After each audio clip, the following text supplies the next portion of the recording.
Yeah, this is right in the pocket, honestly. It's not that much. And some of the excerpts are up there, so.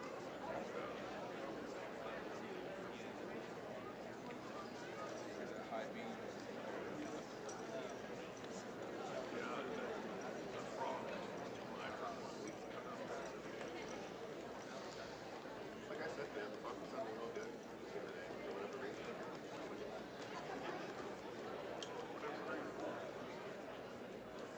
When's the trumpet session? The week from Monday. You taking a job? Yeah. I don't want to do it. We'll just have to go in and Time of my entire life.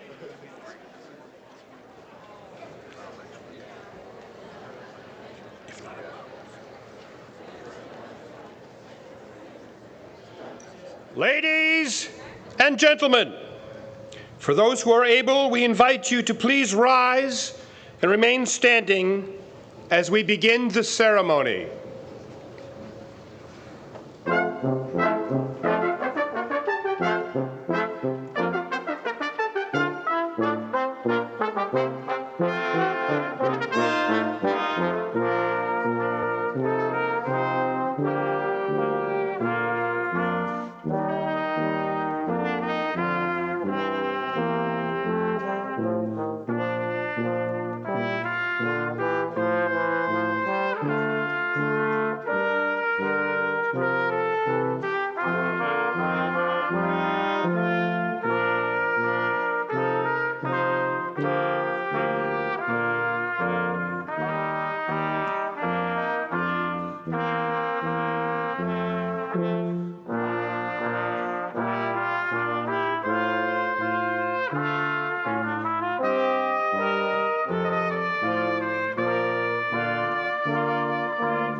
Ladies and gentlemen, please remain standing for the presentation of the colors presented by the Wichita South High School JROTC.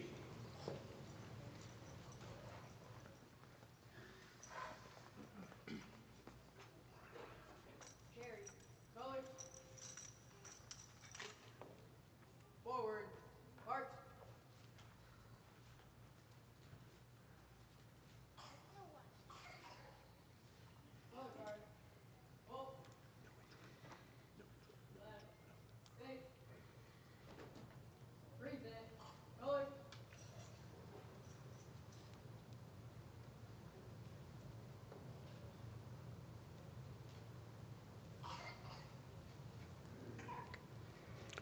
We honor and thank the members of our armed forces, past and present, for their service, sacrifice, and dedication to our nation. Please remain standing for the playing of the national anthem.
Ladies and gentlemen, you may be seated.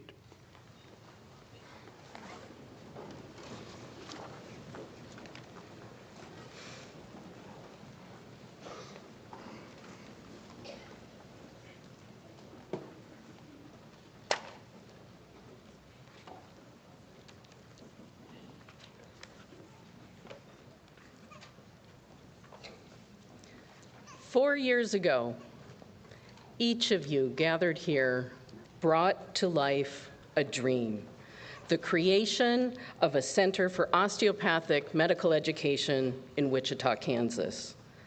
Today, we are tremendously proud of each of you and what you have accomplished.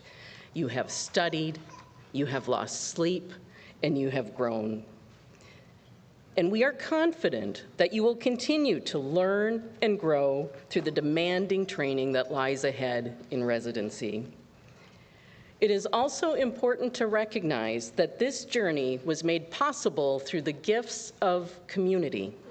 Many people contributed to this moment through their time, their talent, and their financial support. This morning, I would like to recognize a few individuals and organizations whose vision and generosity helped make this moment possible.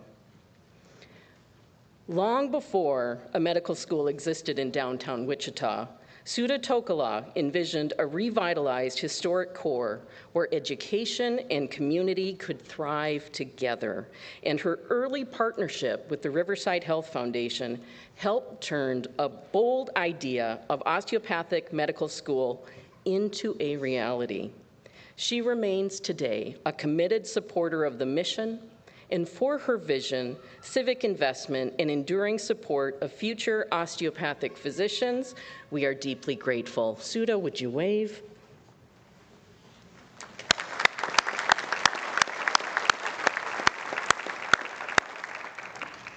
I also want to recognize the extraordinary generosity of the Riverside Health Foundation, who nearly 7 decades ago made a promise that if their hospital were ever sold, the proceeds would be used to train osteopathic physicians right here in Wichita and across Kansas. And I am proud to say that promise was kept.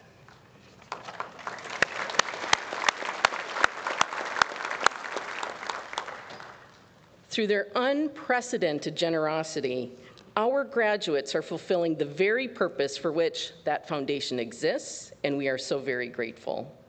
And there is yet another crucial partner that made this day possible: the Community Solution Education System, an integrated nonprofit system of colleges and universities. The system provided absolutely essential higher education expertise and infrastructure that helped create the institution that we are today. I want to welcome our Chancellor, give a little wave, who is here today, and also recognize the presidents within the system, 2 of whom are with us today. My friends, Dr. Moreland and Dr. Long, no relation. He's always quick to tell everyone. Dr. Long is from University of Western States, and Dr. Moreland is the president of Saybrook University. I also want to recognize the other presidents who are not with us today. Dr. Michelle Nealon, president of the Chicago School, Dr. Breda McGrath, president of Pacific Oaks College, and Dr. Matt Niemer, president of the Colleges of Law. So to all of my system colleagues, thank you. Thank you for your service and your leadership.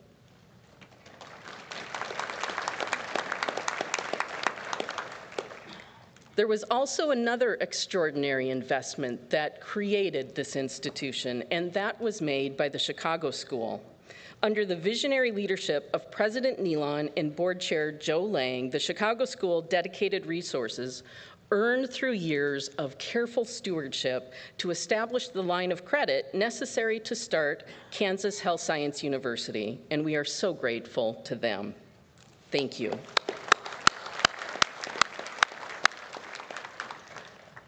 And yet there was even more support. There are elected officials here today from all levels of government. Without their advocacy, KHSU would not have been possible. We are honored to have Mayor Lily Wu here today. Mayor Wu, there she is.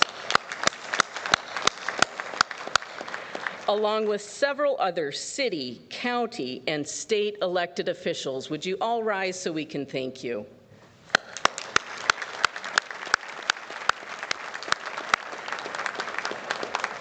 And today, we are honored to welcome Mr. Mike Zammerslaw, Deputy State Director, Office of U.S. Senator Jerry Moran. Senator Moran has been an extraordinary partner since the very beginning of this institution. Being raised in a rural Kansas community, he has been a champion for expanding the healthcare workforce. He and his team, including Mike with us today, have supported the development of KHSU to best serve the constituents of Kansas. It is my pleasure to invite Mr. Zammerslaw to the podium to address you on behalf of the Senator. Mike, come on down.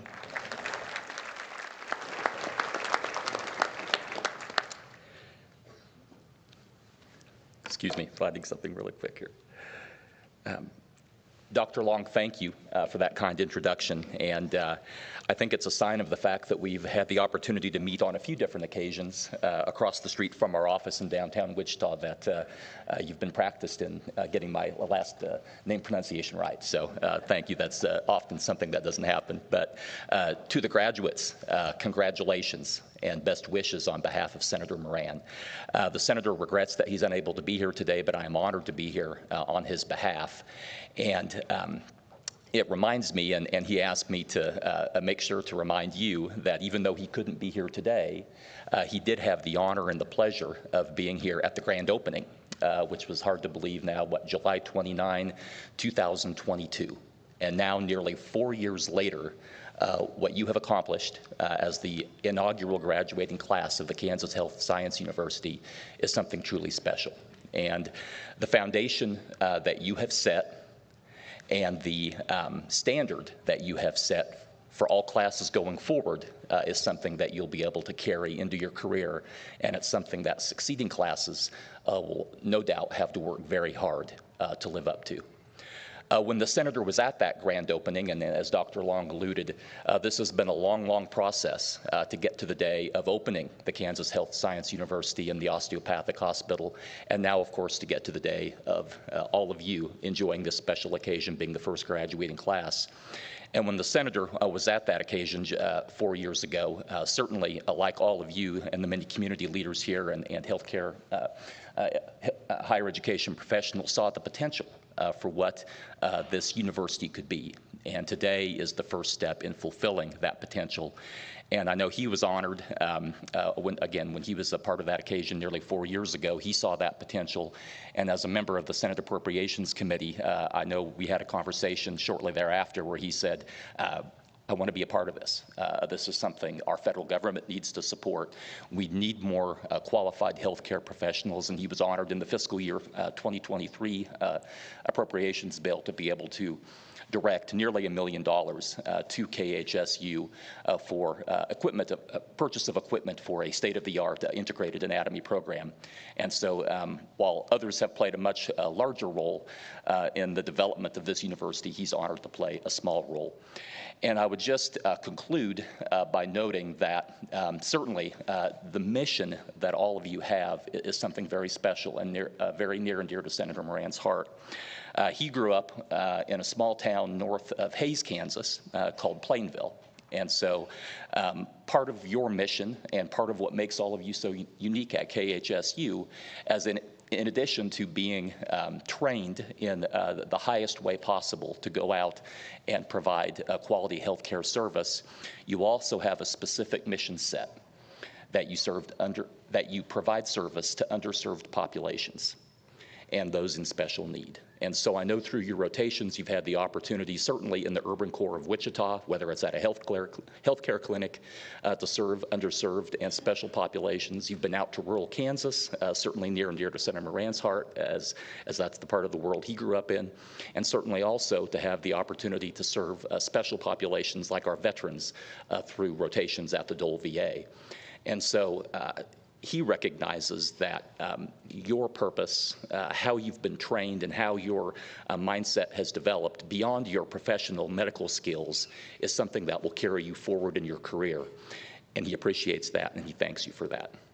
And finally, I would say if he were here, I have a feeling, because I've seen him do this before, and I wouldn't be doing my job on his behalf if I didn't make the pitch. He would probably be standing here and asking you to raise your right hand and promise that I can be a success, but I can be a success in Kansas. And so while I'm not going to ask you to raise your right hand, I will make the pitch.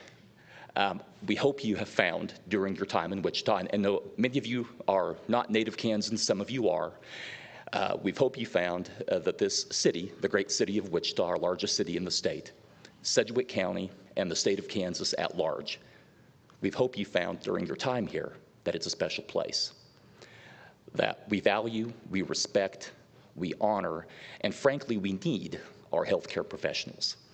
And the mission set that, again, through the training you've been provided here at KHSU is something unique.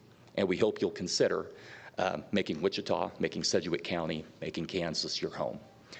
And know that you can not only create and establish a successful career here, but you can also establish a meaningful life here. And please know that the Senator, Molly, Dr. Long have my contact information. If the Senator can be an ally in your effort, if he can assist you in that process, he'd be honored to do so. Again, congratulations, best wishes, and thank you.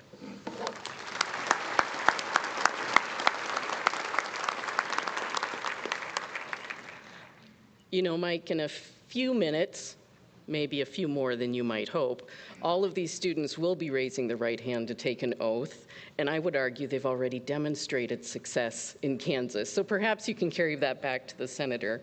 And thank you, Senator Moran, for your service and your unwavering commitment to make Kansas communities better.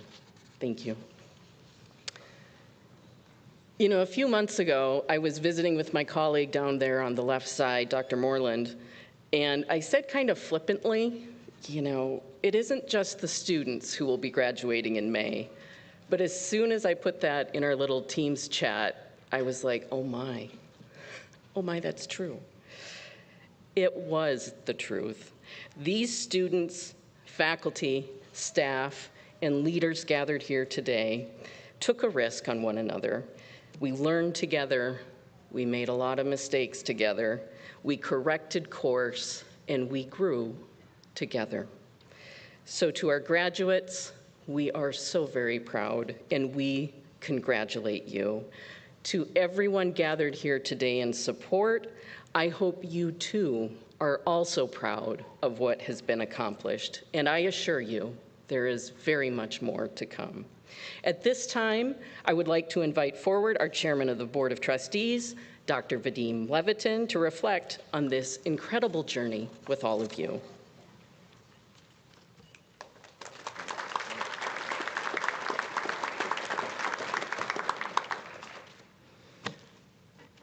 Good morning. Ladies and gentlemen, distinguished guests, proud families, and most important, our inaugural graduating class. Today is not simply a graduation ceremony, it's the beginning. You're not just graduates, you are standard setters. The culture of our institution, its history, its reputation, will be shaped in no small part by you as you carry KHSU into the world. Medicine, at its best, is not about knowledge, not only about knowledge, not about precision, it's not about skill, it's about attention, the discipline to truly see other human beings, especially when they are most vulnerable. You graduate at a time when medicine is advancing at extraordinary speed. Artificial intelligence assists diagnosis, genomics rewrites what we thought we knew about disease, and technology will continue to change your tools, but it must never replace your judgment nor diminish your compassion.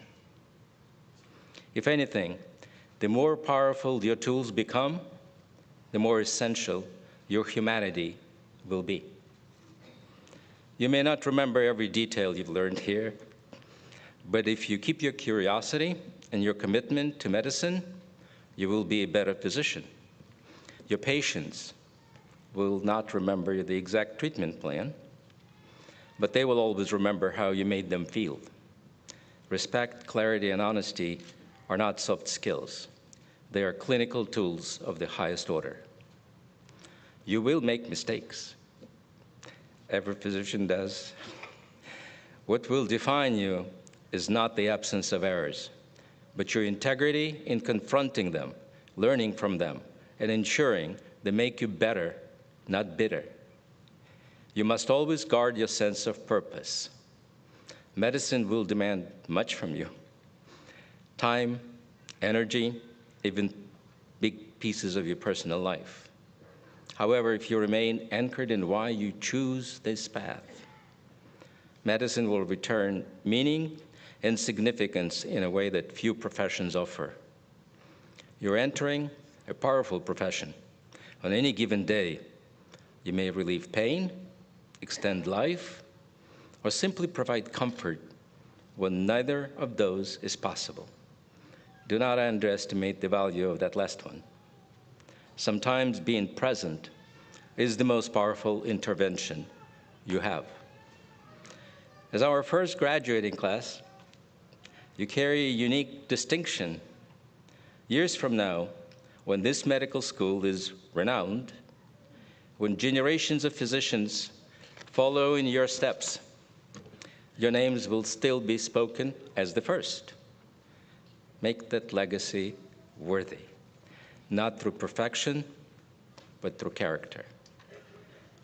On behalf of the Board of Trustees, I congratulate you, not just for what you have achieved, but for what you are now entrusted to do. Go forward with knowledge in your minds, steadiness in your hands, and compassion in your hearts. Thank you.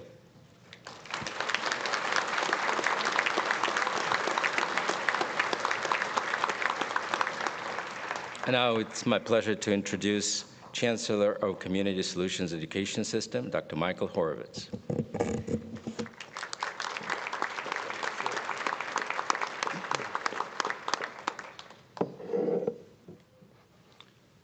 Proud families, esteemed faculty, dedicated staff, our trustees, and most importantly, the remarkable graduating class of Kansas Health Science University. Today is a milestone made up of firsts that will shape everything that follows.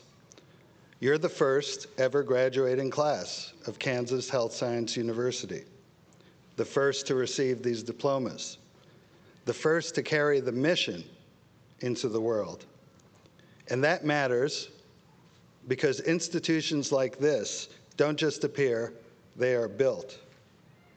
I set foot in Wichita for the first time in 2018 on a national search for the right home to plant the first medical school of the community solution.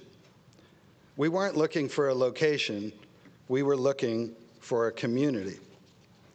Wichita proved to be that place, defined by partners willing to step forward, align across institutions, and build something that did not exist before.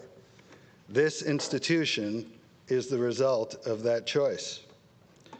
Our success is proof of an idea we believe deeply in, radical cooperation, the willingness to work across boundaries in service of a shared mission. That idea built this institution, and it shaped your experience within it. To our faculty and staff, thank you for building a program grounded in real practice and real purpose. To the leadership and trustees of Kansas Health Science University, the Community Solution, and the Chicago School, whose partnership was foundational to this effort, thank you for the vision, partnership, and discipline required to bring this to life. And to our graduates, you placed your trust in something new. And in doing so, you helped define it. As you move into residency and practice, you will serve communities that depend on access to well-trained physicians, often communities where your presence will matter in ways both immediate and lasting. You'll be asked for judgment, for steadiness, for clarity in moments that are anything but clear. So be clear about this. Medicine is a team sport. There are no exceptions. The instinct to go it alone, to hold responsibility individually, to operate within silos will not serve you nor your patients. There's a story about Michael Jordan being told there's no I in team and replying, no, but there is in win. What changed everything wasn't the line, it was the shift. When this brilliance was integrated into a system, shared, disciplined, accountable, the Chicago Bulls became a dynasty. Talent didn't diminish, it connected. That is the standard of practice. What will serve you is what built this institution: radical cooperation, working across disciplines, listening as carefully as you lead, sharing responsibility for outcomes. Not sometimes, not when it's easy, as a standard. As graduates of a university within the community solution, you carry that expectation forward. You learn from practitioners. You are shaped by real needs, and you are prepared to act with purpose. Now you must do it together. Because as the first graduating class, you carry something more. You are the standard setters, the ones who show in real terms what this institution stands for, the ones future classes will be measured against, the ones who turn an idea into a lived reality. That is your legacy. So today we celebrate what you have achieved and what you have made possible. We celebrate the families and the loved ones who supported you. We celebrate the faculty, staff, leadership, and trustees who built and sustained this effort. And we celebrate the community that chose to make this possible. On behalf of all of us at the Community Solution Education System, congratulations, class of 2026.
At this time, I am so pleased to present the Lifetime Achievement Award, the highest honor bestowed by Kansas Health Science University.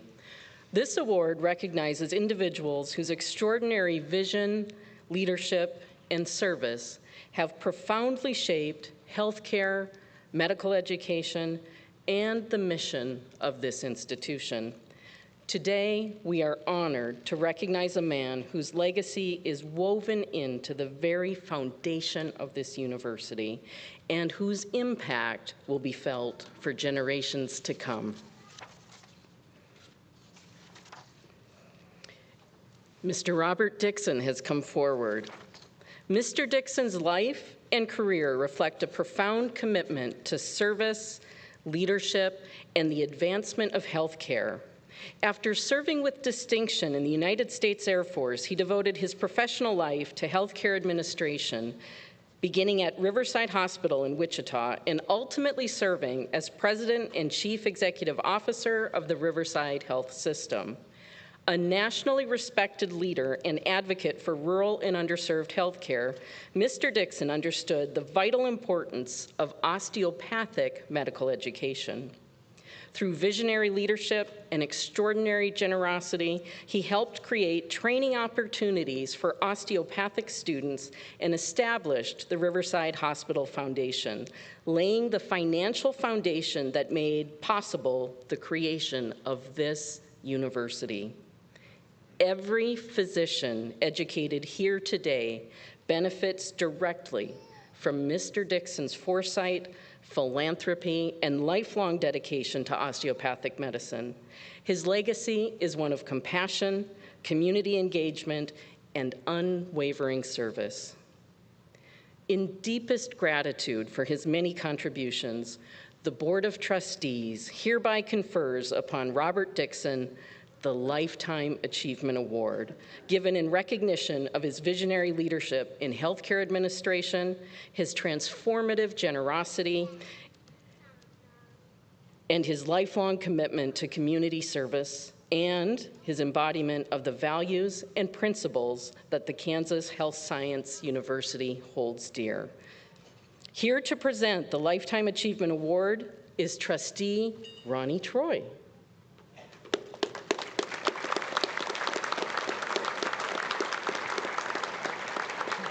Mr. Dixon, it is our great honor to present you with this inaugural award.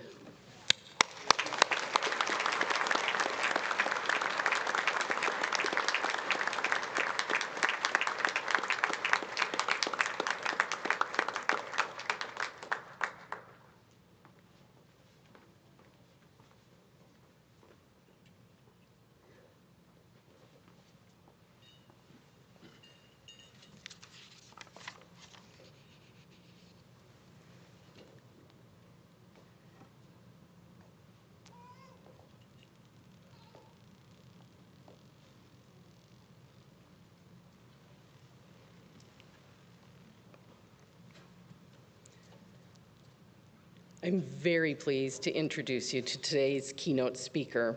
We are honored to be joined by Dr. Richard Thacker, the President-elect of the American Osteopathic Association. Dr. Thacker and his wife Sherry traveled here from across the country, and we are so grateful for their investment in our students' moment. Dr. Thacker is a nationally respected leader in osteopathic medicine, medical education, and advocacy. He currently serves as Associate Dean of Clinical Sciences and Associate Professor of Internal Medicine at the Alabama College of Osteopathic Medicine, where he oversees clinical education across all 4 years of medical training.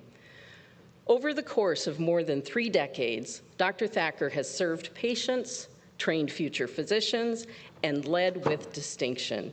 He is a past president of the Florida Osteopathic Medical Association and has been widely recognized as a physician leader and student advocate. With his impressive resume and shared values, we are deeply grateful that he has chosen to be with us for this historic first commencement of the Kansas Health Science University. Please join me in welcoming Dr. Richard Thacker.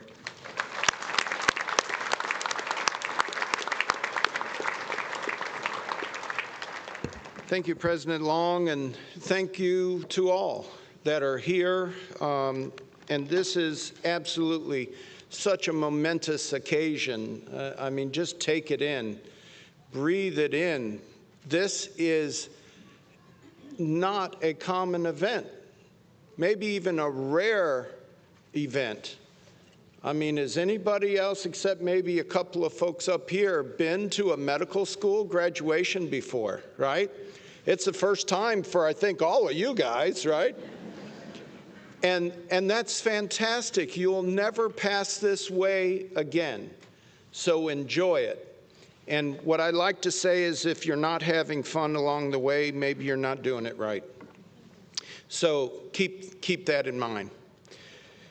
Some of the comments I'm going to make, Dr. Levitin, Dr. Horowitz, Dr. Long, they've touched on some of that. I'm going to delve a little deeper as I say thank you to President Long, Vice President Martin, Chairman Levitin, Dean Gish, Dr. Horowitz, esteemed faculty and staff, proud families, and most importantly, this remarkable and historic class of 2026.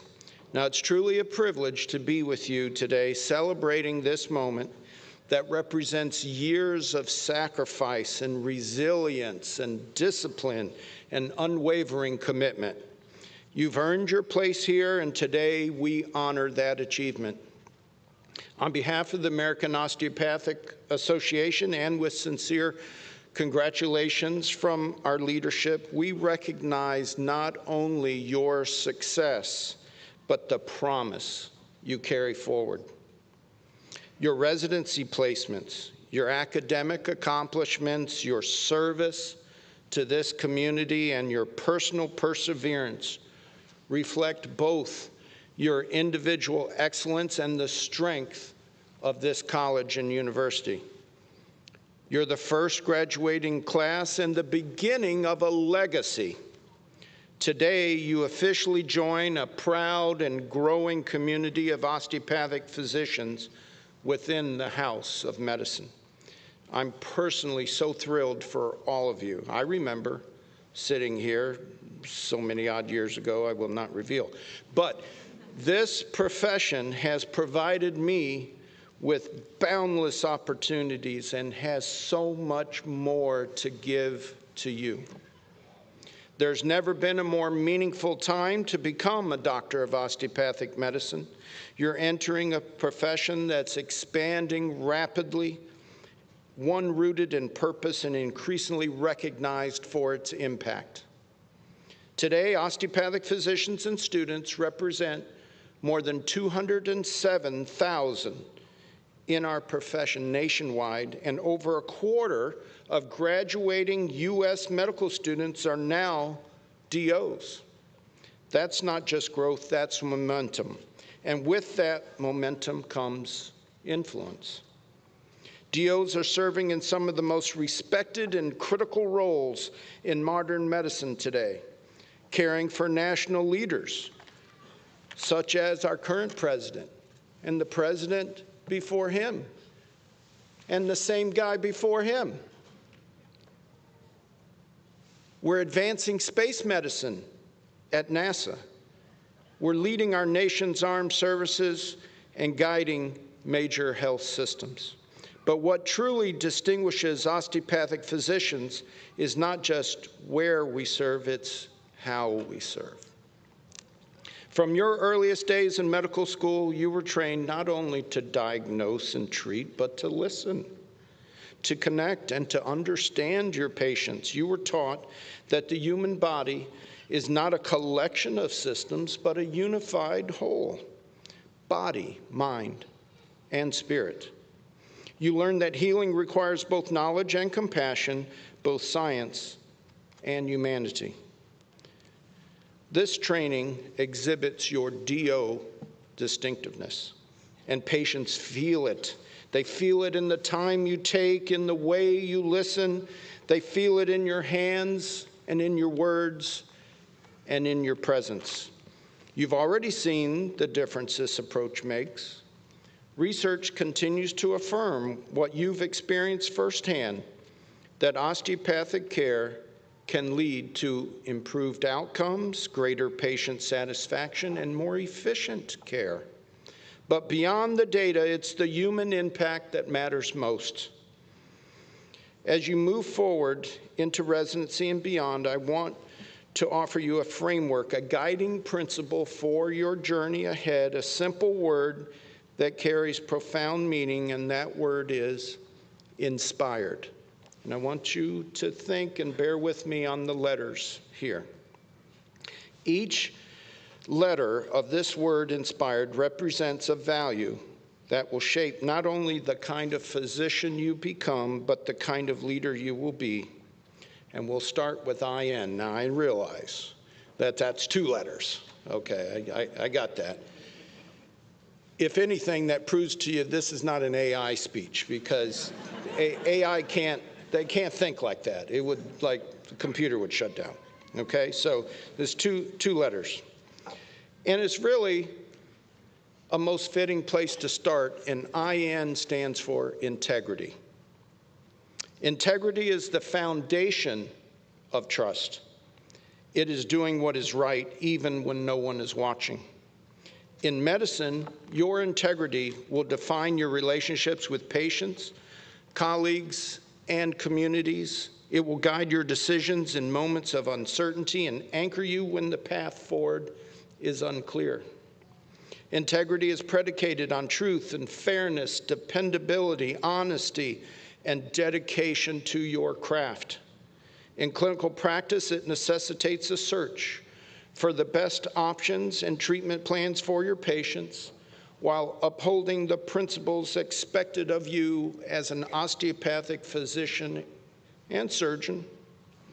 Together with the AOA and your state association, always advocate for the sanctity of the doctor-patient relationship and the shared decision-making that entails. You will soon take your oath and listen closely and embrace your vows as you pledge yourself to the profession and maintain your integrity. S is for service, and if you're familiar with the 5 love languages written by Gary Chapman, please raise your hand. Anybody familiar with that book? And that's great to see. Very good. Thank you for this audience participation now. So, acts of service is one of those 5 languages and is one of the most identifiable in people who enter healthcare professions. And that makes perfect sense to me. We are physicians in service to others. We serve our God, our country, our families. We are also dedicated to serving our patients and their families. Physicians are often asked to serve within our places of worship or government, local hospital committees, state associations, specialty colleges, and of course the AOA. Nearly 50% of physicians in the military are DOs, and well over 1/3 in public services are DOs. More than half of DO graduates go into primary care to meet the essential needs of our nation. I encourage you to join your osteopathic organizations to provide your insights and expertise to further the mission of service to your communities and patients. But furthermore, what I ask is that you say yes. Say yes to joining. Say yes to attending. Say yes to participating. Say yes to being a leader. Say yes to teaching the next group of students who will look up to you, want to be like you, to have what you have, to benefit what you have done as you have benefited from others before you. Saying yes will open more doors of opportunity for you and will leave a path for others to follow. That is acts of service. Now, P is for passion. I hope you can tell by now I'm passionate about osteopathic medicine. I mean, if you haven't figured that out, I'm doing something wrong up here, right? I'm specifically passionate for primary care, and I was fortunate to discover my passion early, and I realize some of you, though passionate for the practice of medicine, may still not be sure. But I say to you, that will be revealed to you in due course. Apply yourself and say yes wherever you can. Embrace the sacrifices you make daily to help and learn from others. These are people that have experiences that will in turn nurture you, will feed your soul, and ultimately fuel your passion for medicine. And I can honestly say, you should develop other interests as well. Your family and your partner should not be one of your sacrifices. You'll have to balance your life's loves with this chosen career, but it's absolutely doable.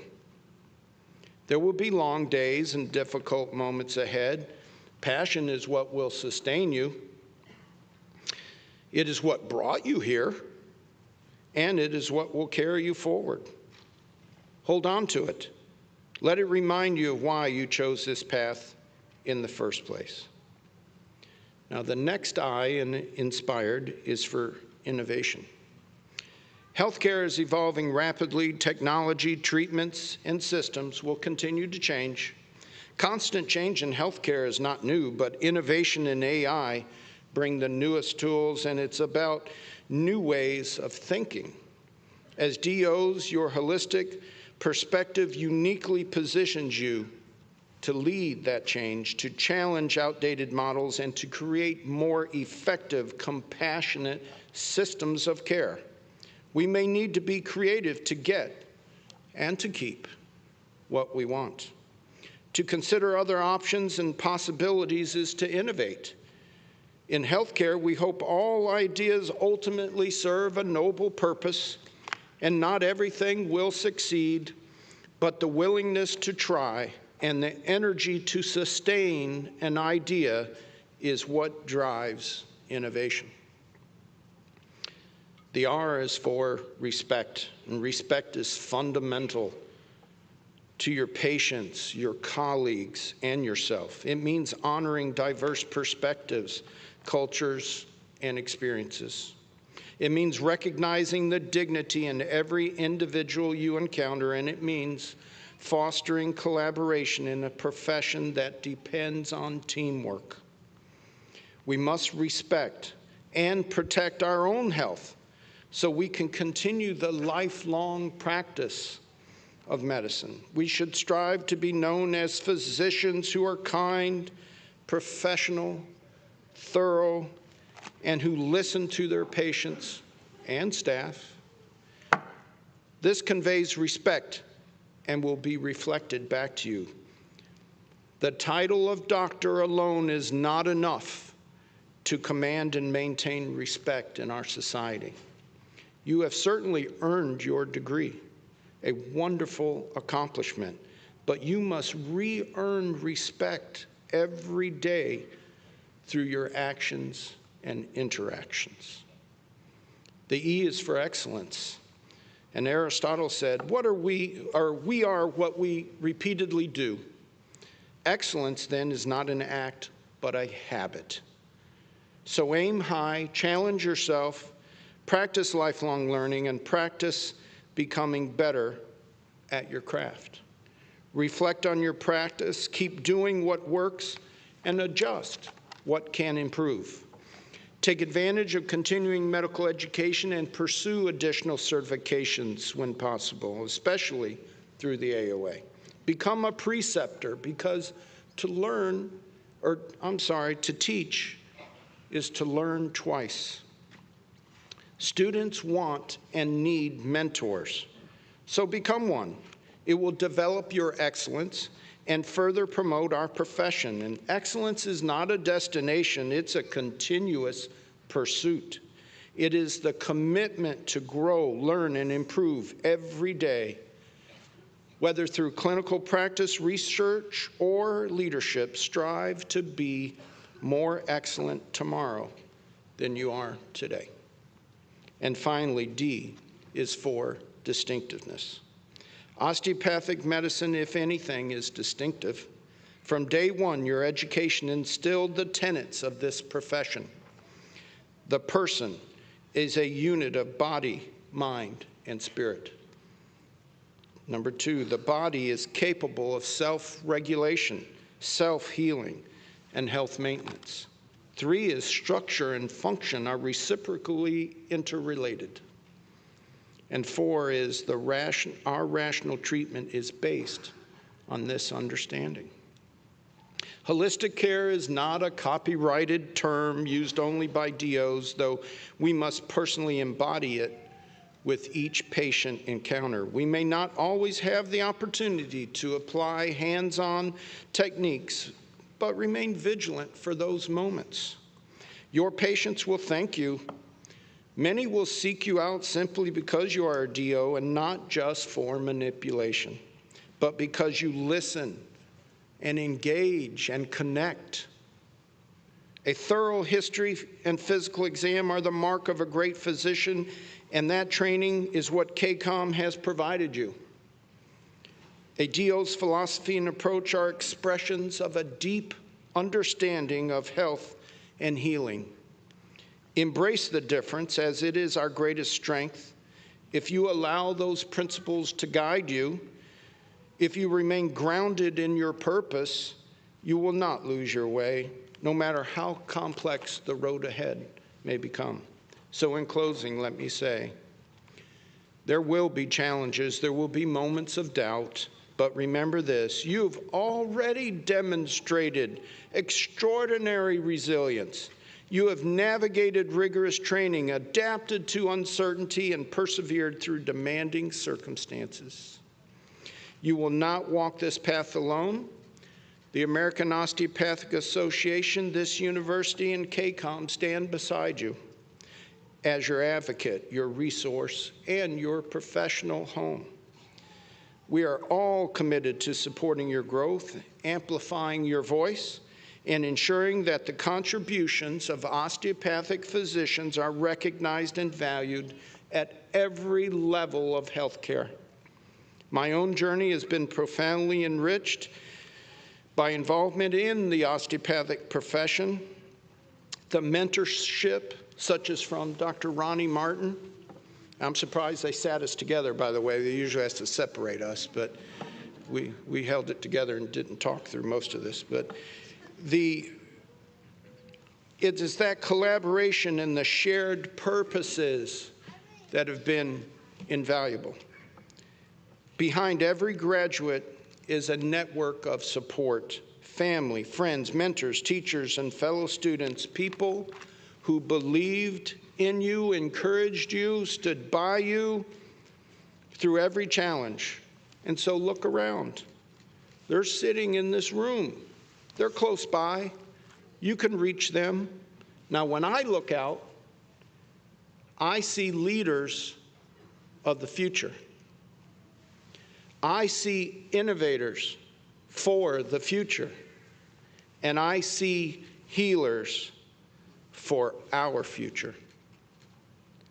The healthcare system needs your perspective, your compassion, your distinctiveness, and never forget the power of the osteopathic approach. Be proud of the letters behind your name, DO. They represent not just a degree, but a philosophy and a commitment and a calling. Not just a degree. Go forward and thrive within our osteopathic profession with courage, passion, and kindness. Apply your knowledge and skills to the fullest and always demonstrate what it truly means to be an osteopathic or in the osteopathic profession. And with that, I thank you so much, and congratulations to the Kansas College of Osteopathic Medicine's inaugural class. Thank you so much for your time.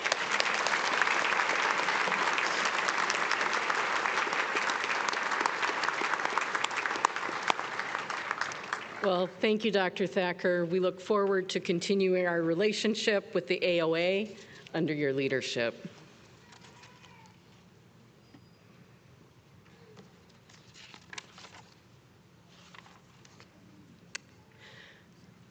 As we gather to celebrate this historic first commencement, we uphold one of the oldest and most meaningful traditions in higher education: the wearing of academic regalia, and of course, the ceremony of hooding. This ceremony marks a pivotal transition in the life of a scholar. It is the moment when a learner is formally recognized not only for completing their studies, but for entering a new role as a professional, a colleague, and today, as an osteopathic physician. Across colleges of medicine, the tradition of those who may participate in hooding varies. Our graduates today were given the opportunity to honor a doctor who has served as a role model in their life by inviting that person to come forth and hood them on stage. Whether that special doctor is a physician, a scientist, an educator, or another health professional, they were chosen as someone who exemplifies a life of purpose, service, and integrity. In recognizing our hooders today, we acknowledge an essential truth of medicine. No one becomes a doctor alone. At this time, graduates, I ask you to rise.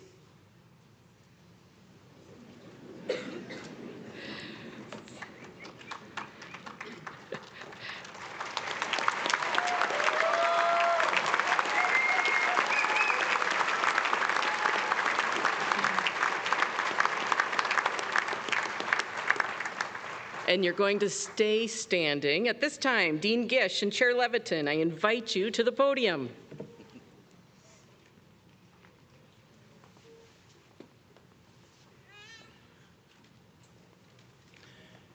Good morning. I get to confer your degree. Dr. Leviton, members of the Board of Trustees, and members of the faculty, on behalf of the faculty of Kansas College of Osteopathic Medicine at Kansas Health Sciences University, I have the honor to present the candidates for the degree of Osteopathic Medicine, Doctor of Osteopathic Medicine. These candidates have successfully completed the prescribed academic and clinical curriculum, demonstrated the professional attributes required of the osteopathic medical profession, and fulfilled all institutional requirements as certified by the Dean and the appropriate academic officers. Therefore, I respectfully present the members of the class of 2026 and recommend them for the conferral of the Doctor of Osteopathic Medicine degree. Dr. Leviton.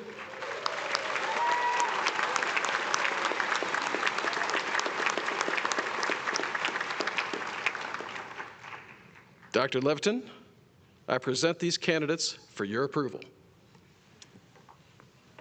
Thank you, Dean Gish. On behalf of the Board of Trustees, and upon recommendation of the faculty and the Dean, the Board approves the candidates of the class of 2026 for the conferral of the degree Doctor of Osteopathic Medicine.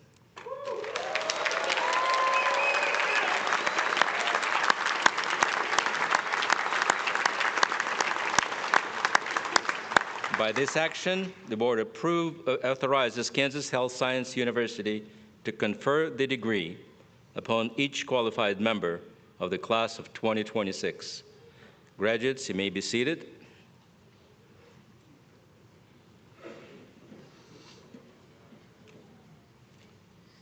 At this time, we will begin our hooding ceremony and welcome the inaugural graduating class into the community of scholars and healers.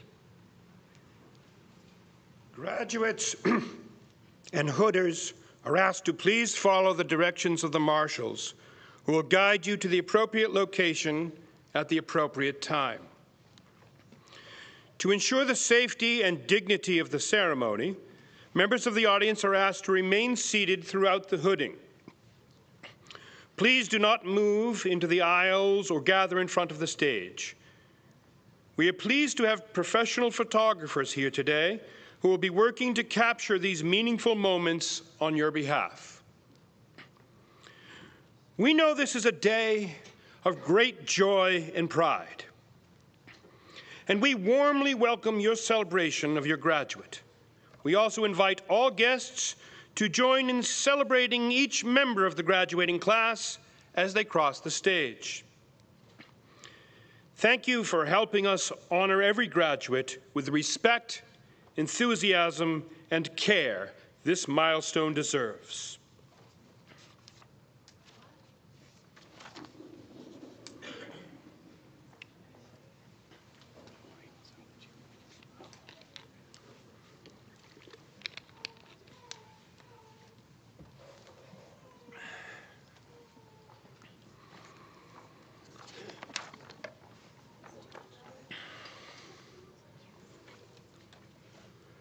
Dr. John Paul Mendoza McCain.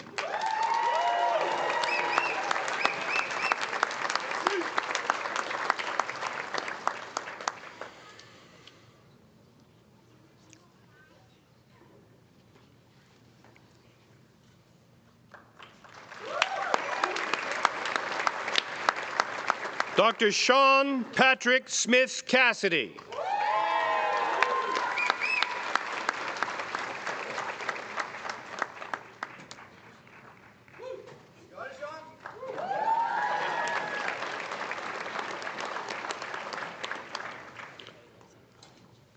Dr. Cheyenne S. Izon.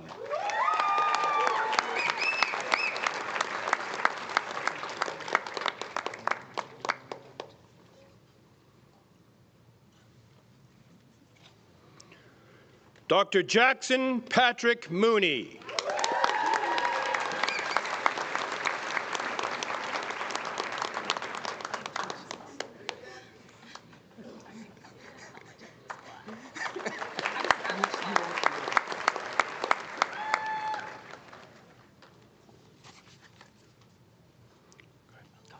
Dr. Emily Michelle Reinertson.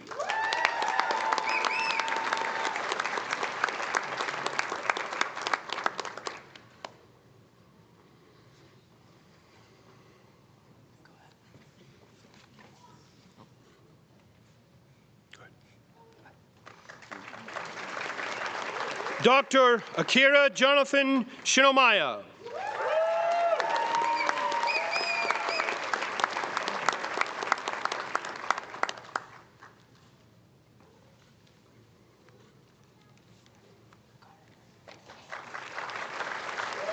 Dr. Jabron Z. Merchant.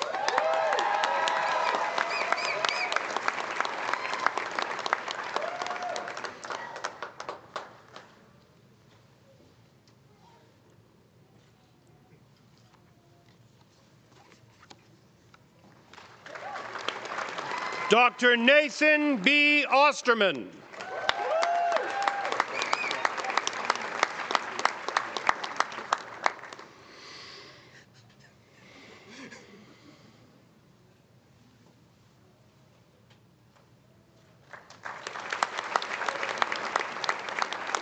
Dr. Rachel Marie Boots.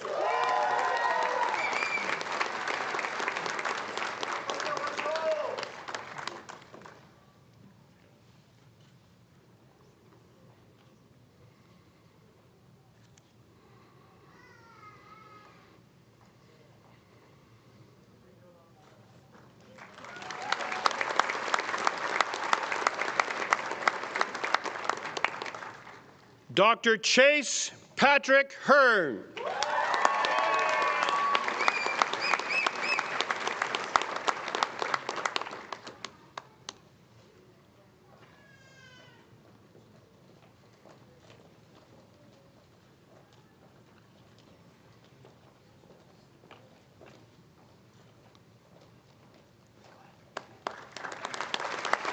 Dr. Yohue Sia.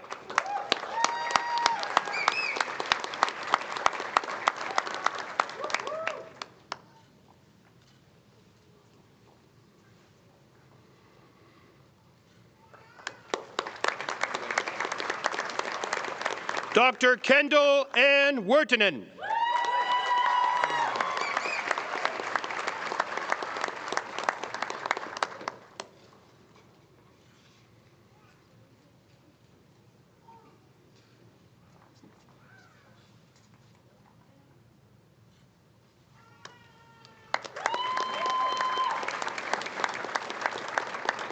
Dr. Annika Ray Applequist.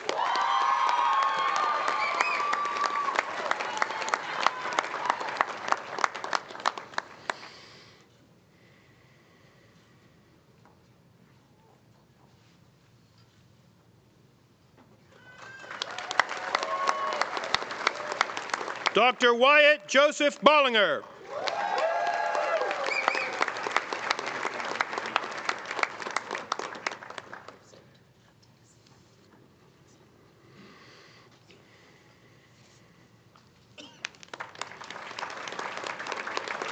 Dr. Tyler David Dueck.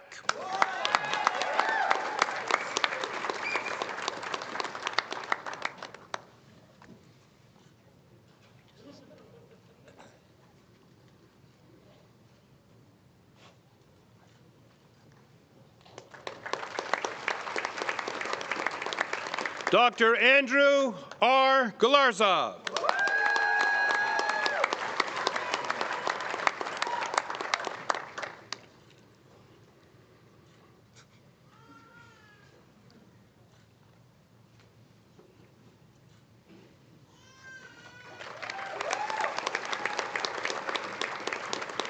Dr. Tanya Gupta.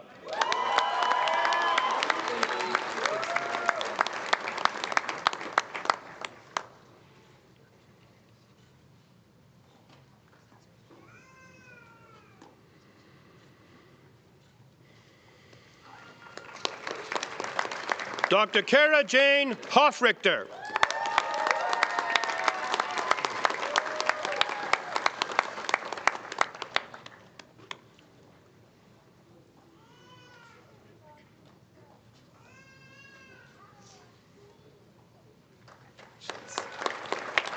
Dr. Julia McCann.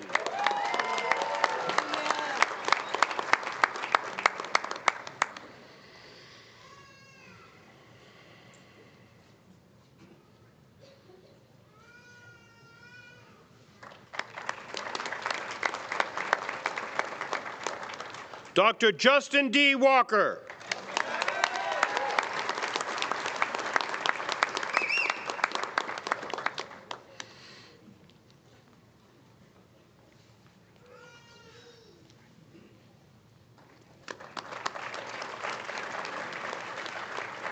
Dr. Tanvi S. Kadiala.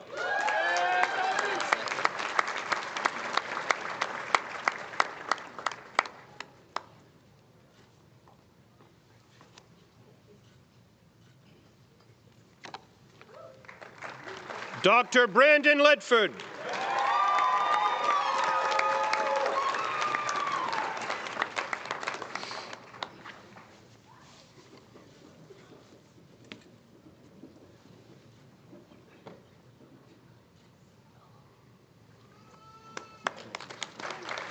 Dr. Amanda Michelle Maloney.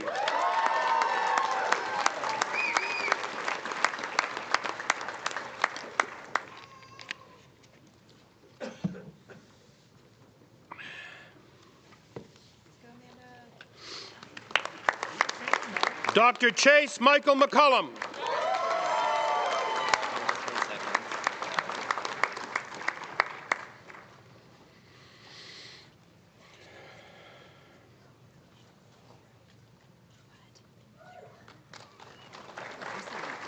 Dr. Sharad Nair.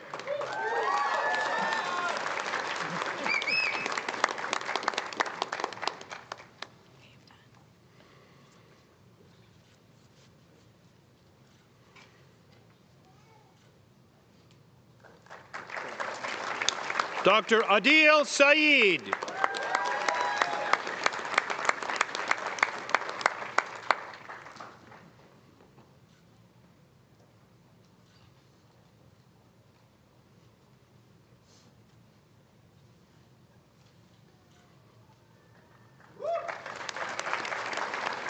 Dr. Nicole A. Ucofreso.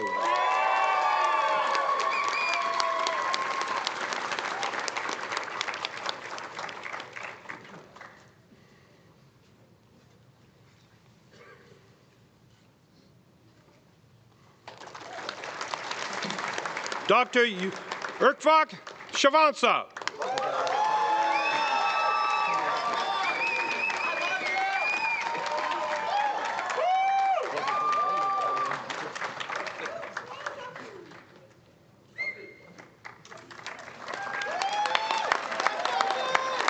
Dr. Samyak Badkol.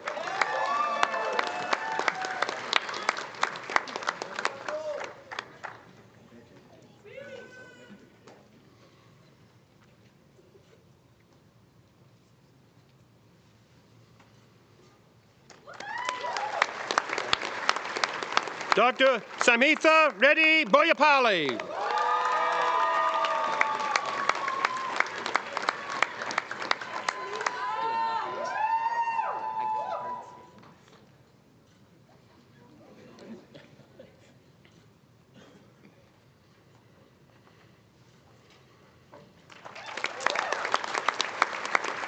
Dr. Lisa Brambert.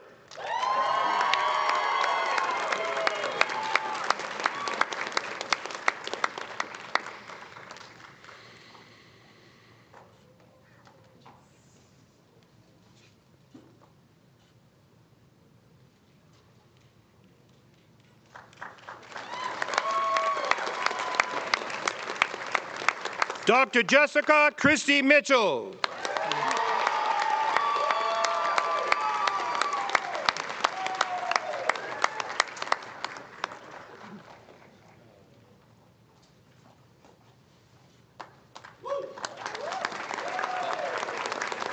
Dr. Aaron Jacob DeWeerd.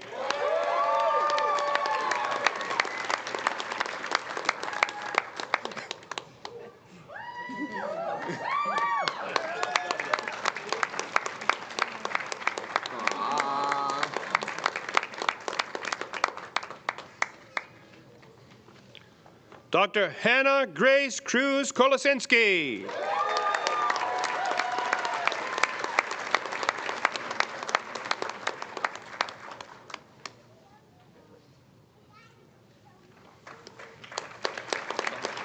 Dr. Kajal K. Thacker.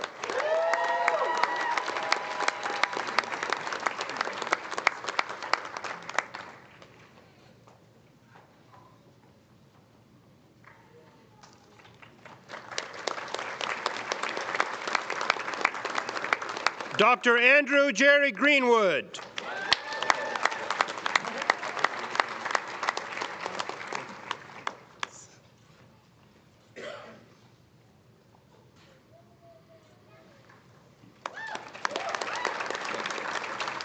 Dr. Alexis Nicole Grundon.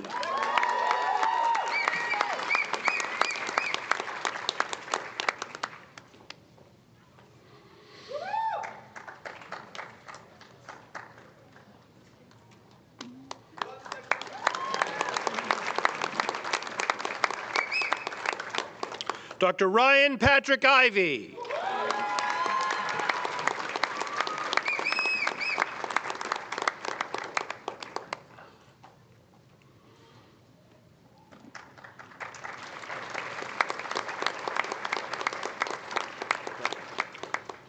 Dr. Mary Adele Horban.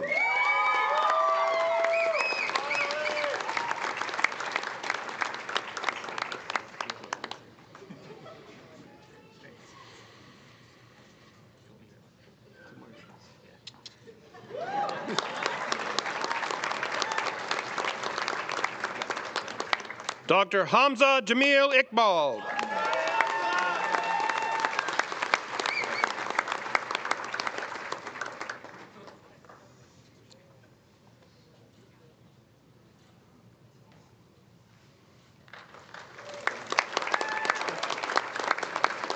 Dr. Sharoz Mohammed Khan.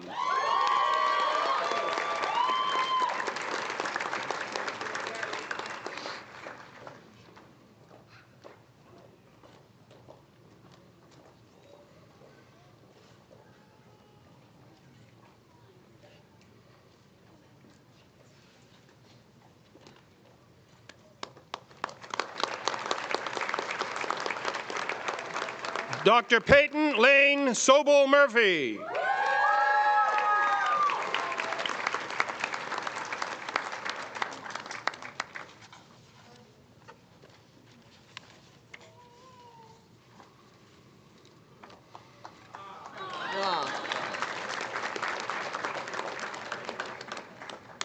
Dr. Kylie Madison Gagan.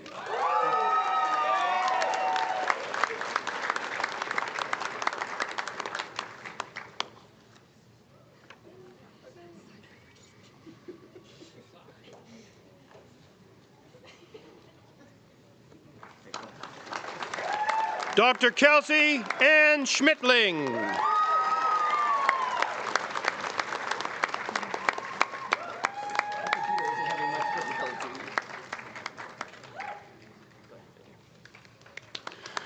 Dr. Soumya Sharman.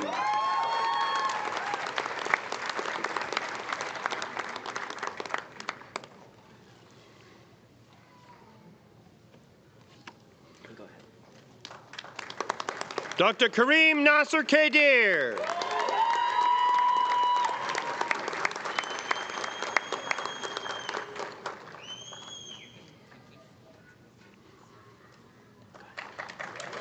Dr. Ruma Jadav.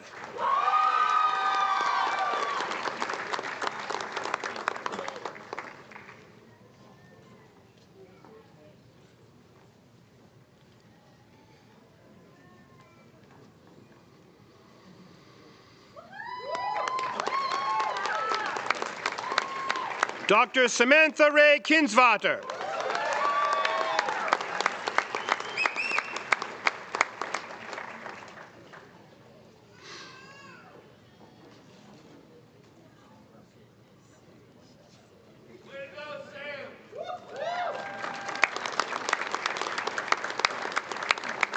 Dr. Colleen Marie Larson.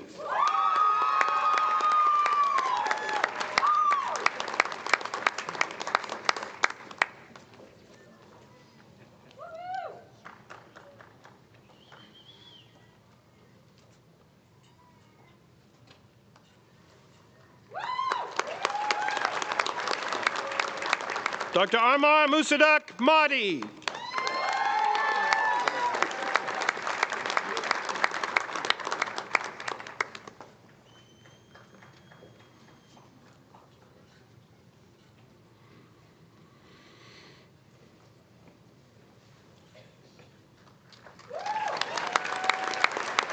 Dr. Tiffany Louie.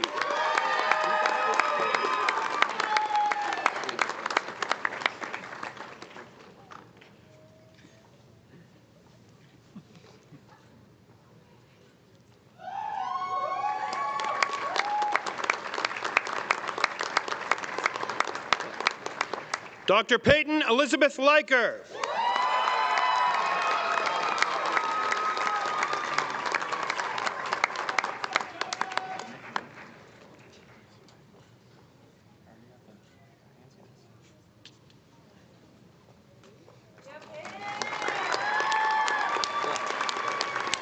Dr. Gerardo Ailman Alvarado.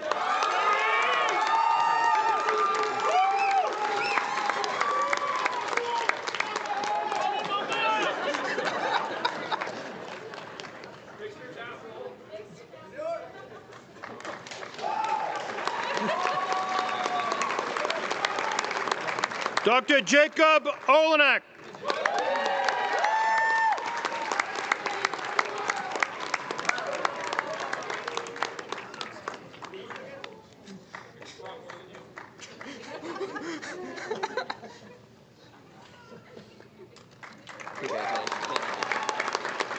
Dr. Audley Lynn Schreiner.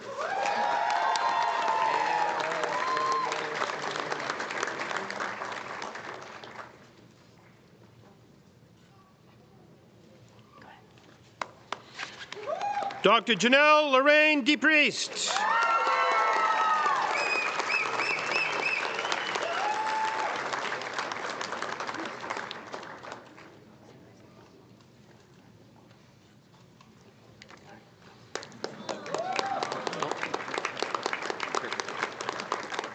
Dr. Ritu Dilip Patel.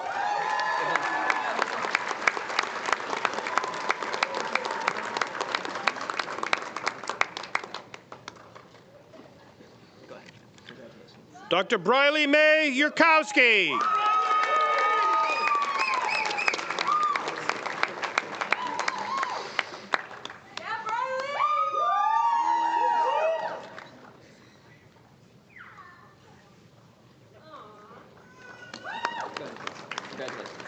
Dr. Grace Olivia Bartlett.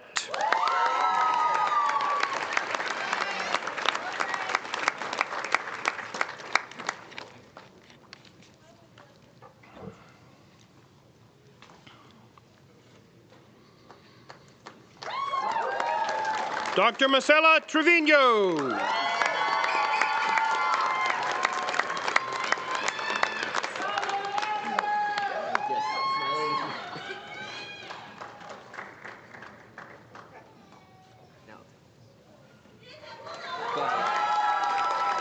Dr. Alvin Singh Nagy.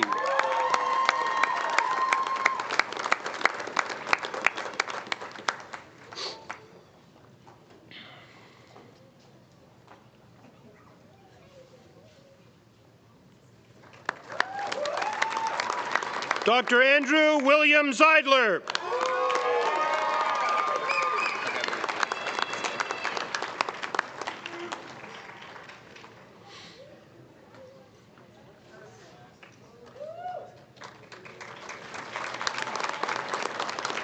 Dr. Frank James Kudelik IV.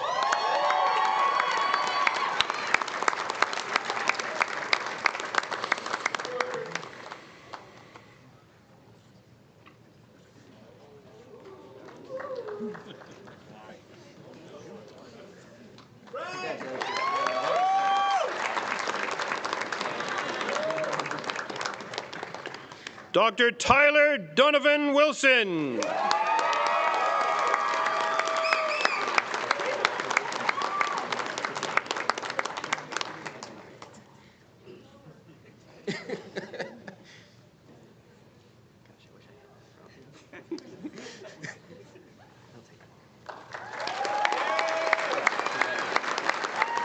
Dr. Sinamitha Reddy Palnati.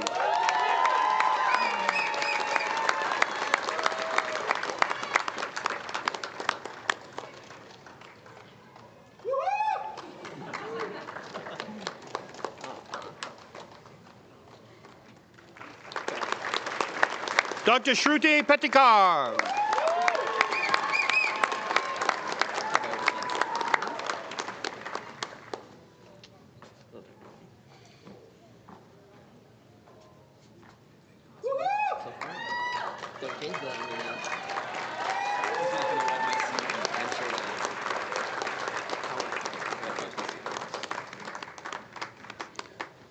Dr. Matthew Ryan Bevins.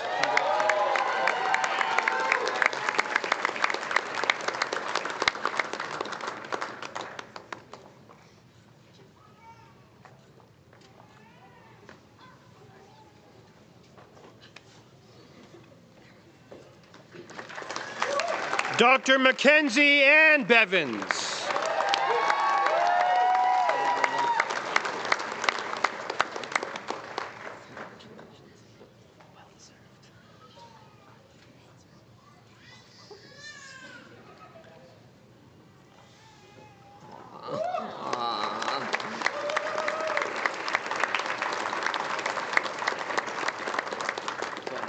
Dr. Abigail Lane Warehan.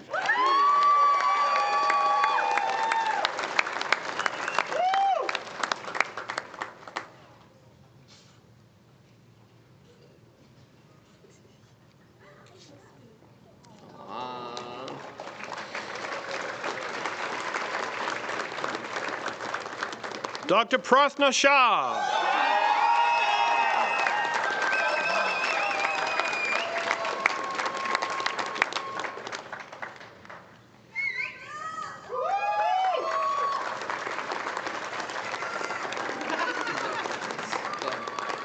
Dr. Juliana Lee Start.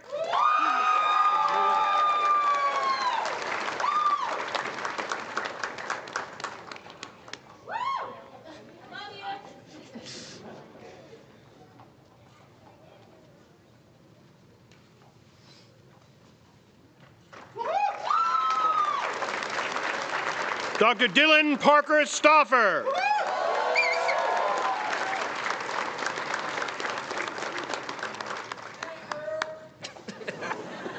Come on, Dylan!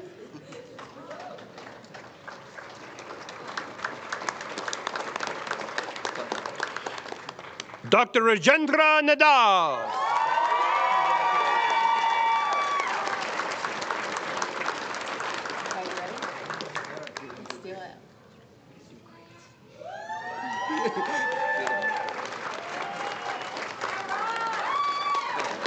Dr. Michelle Ann Tommy.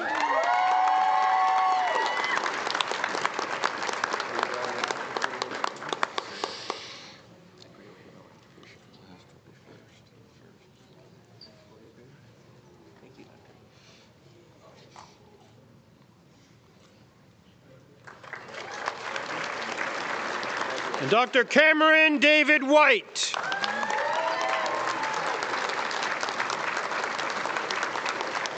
You got this.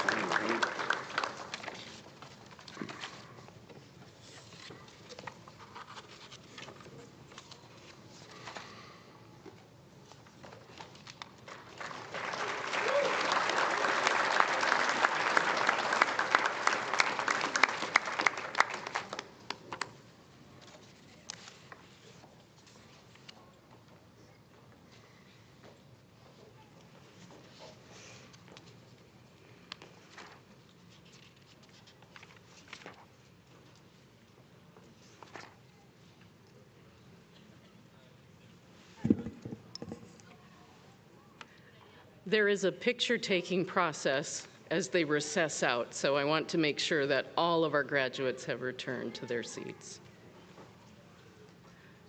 Dr. McDowell, would you let me know when they're all back?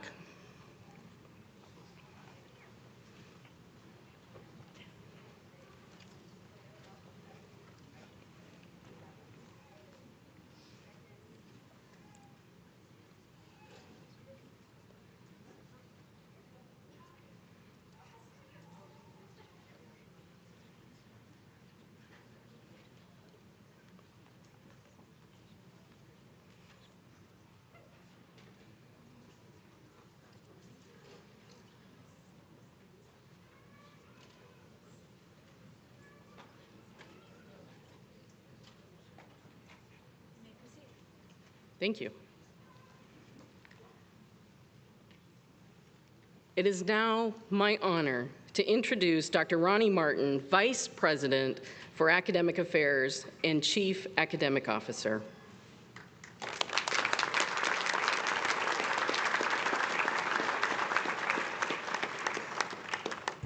Thank you, President Long.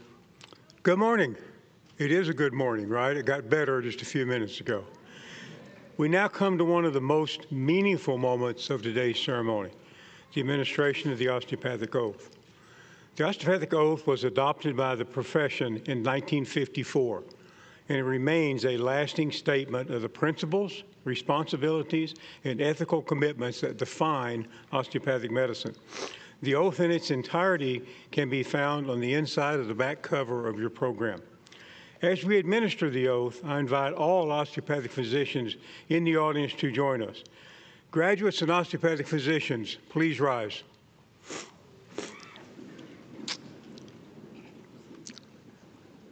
At this time, please raise your right hand and join me in reciting the osteopathic oath. I do hereby affirm my loyalty to the profession I'm about to enter.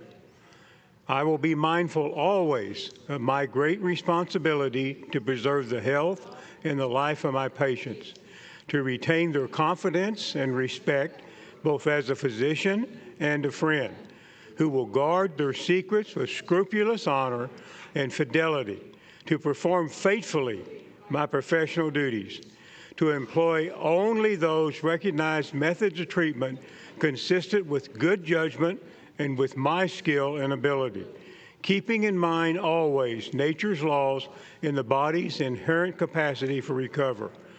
I will be ever vigilant in aiding the general welfare of the community, sustaining its laws and its institutions, not engaging in those practices which will in any way bring shame or discredit upon myself or my profession. I will give no drugs for deadly purpose to any person, though it may be asked of me. I will endeavor to work in accord with my colleagues in a spirit of progressive cooperation and never by word or act cast impositions upon them or their rightful practices. I will look with respect and esteem upon all those who have taught me my art. To my college, I will be loyal and strive always for its best interest and for the interest of the students who will come after me. I will be ever alert to further the application of basic biological truths to the healing arts and to develop the principles of osteopathy, which were first enunciated by Andrew Taylor Still. Thank you. You may lower your hands. And now, by the oath you have spoken and by the degree you have earned, you take your place in a profession defined by service, integrity, ethics, and lifelong learning. Congratulations, osteopathic physicians. You may now move your tassels.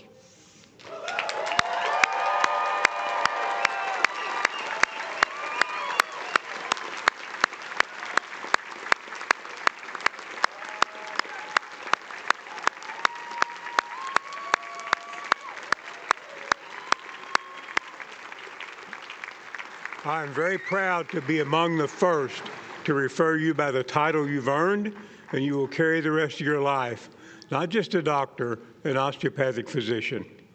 Please be seated.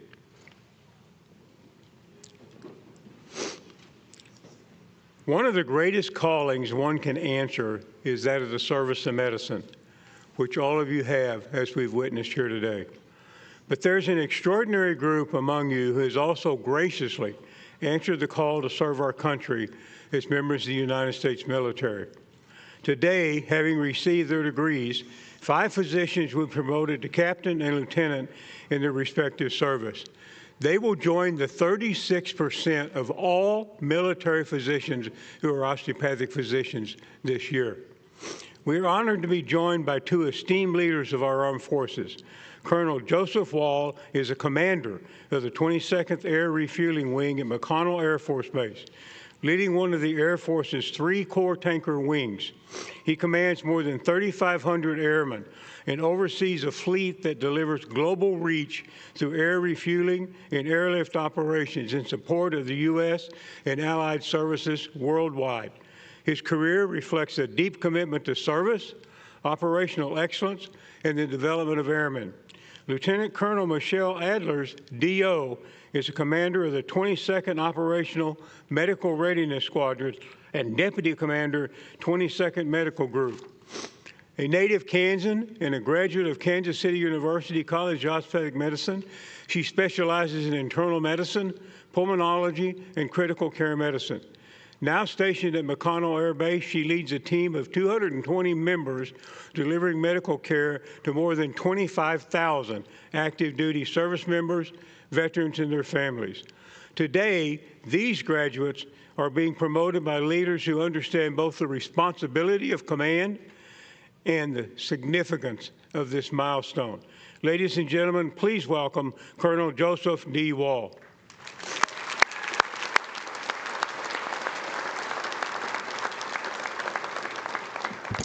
All right, non-medical guy, get off the stage, right? It's like an hour and a half into this thing, and I'm already a doctor.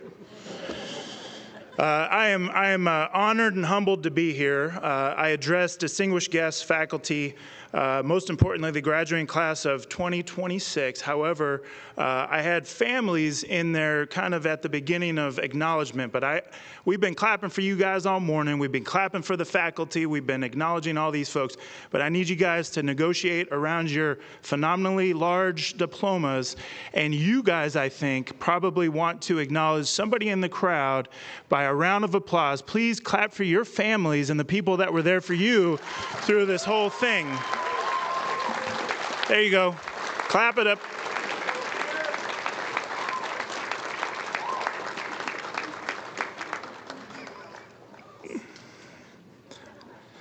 Awesome. So again, I'm very honored and humbled to be here to celebrate the lives of selfless service. It's just going to be about 30, 40 minutes of discussion about service in 2 capacities. Buckle in. We'll do it the right way. No, I'm going to keep this brief. We've heard from some fantastic leaders in your medical community, but when approached to honor these 5 folks that are going to lead service in 2 capacities, I couldn't miss this opportunity to talk about what they're going to do and what's ahead of them. So let's see here. I apologize. I always write a fantastic script with wonderful words with the help of folks, and then I always go off of it, and then here's where we are. So for the class of 2026, this marks truly a fantastic day, more than just the completion of your studies. As you prepare to enter your residencies and move one step closer to becoming physicians, some of you will live this dual life of service and pledge another oath to defend the Constitution of the United States upon which this nation was built. Each of you will stand before your families, mentors, and peers, raise your hand to the oath of office, and get promoted to the rank of captain in the Army or the Air Force, or the rank of lieutenant in the Navy.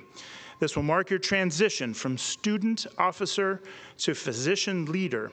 As you raise your right hand, you affirm your readiness to accept the responsibilities, expectations, and trusts placed upon you by your United States military service.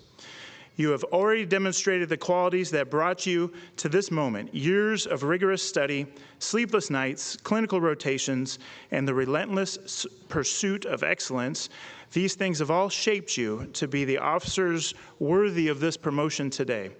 The United States of America will not only rely on you for your medical expertise to keep our families and our communities healthy, but to keep our soldiers, sailors, Marines, airmen, and guardians healthy and ready to keep us all safe. Very specifically today, we celebrate each of you individually. Second Lieutenant Akira Shinomiya, U.S. Army, who will continue their journey in family medicine at Womack Army Medical Center in Fayetteville, North Carolina. Your commitment to caring for soldiers and their families reflects the heart of Army medicine.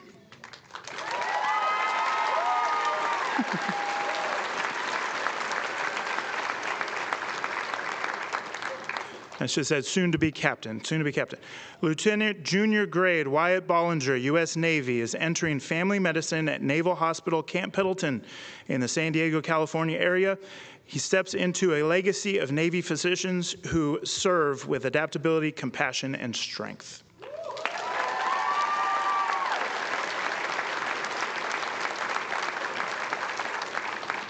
Lieutenant J.G. Rachel Boots, U.S. Navy, matched into emergency medicine at Naval Medical Center Portsmouth in New Hampshire. Your readiness to serve in the most demanding clinical environments alongside a spouse currently serving on active duty speaks volumes about your resilience and your dedication.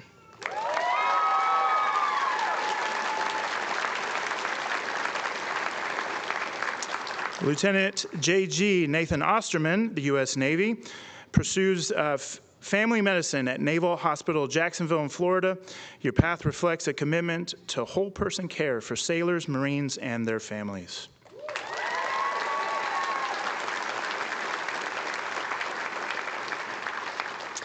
And lastly, Second Lieutenant, soon to be Captain John Paul McCain, U.S. Air Force, enters family medicine at Mike O'Callahan Federal Hospital at the Nellis Air Force Base, University of Nevada School of Medicine in the Las Vegas, Nevada area.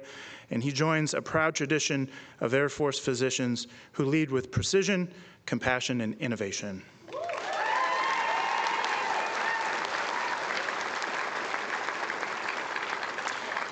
So in the military, we often say that service is a choice made long before the uniform is worn, is a choice shaped by a lot of words we've already heard today: integrity, courage, selflessness, and a belief that our skills are meant for something greater than ourselves. Each of you has embraced that belief. As military physicians, you will lead teams, make decisions under pressure, possibly during combat, providing care in environments where resources may be limited, but the need is limitless. You will be calm in chaos, an expert in uncertainty, and the advocate for those who cannot advocate for themselves. You will not walk this path alone. You join a proud lineage of military, medical professionals, and veterans, and I failed to acknowledge veterans. Those who can stand and those who have served, please stand so that we can acknowledge your sacrifices, so that we can live this glorious day that we live today.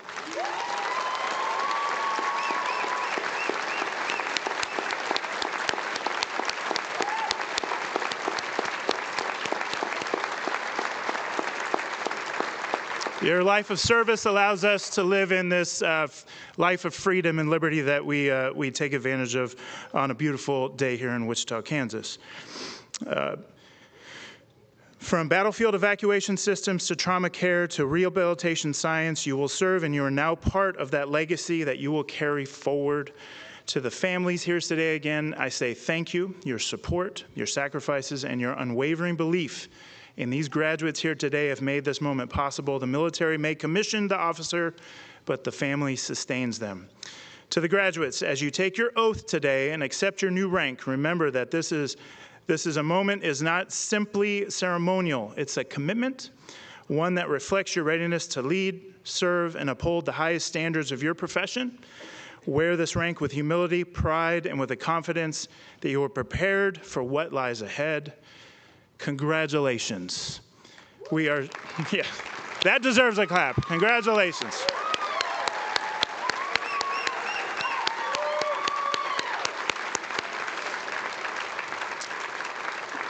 We are I'll speak on behalf of everybody in this room. We are so very proud of you.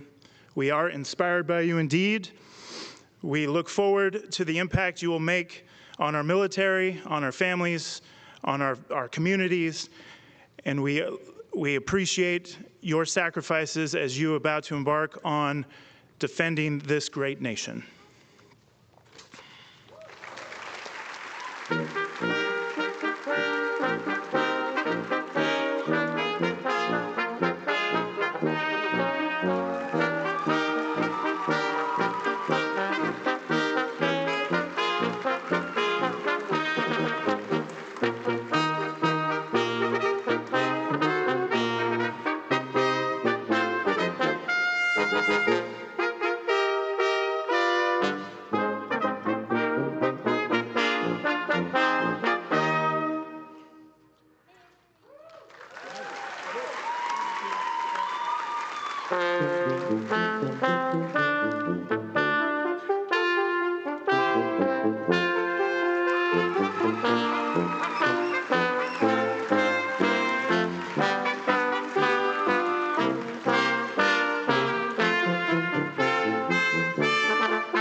Group, attention.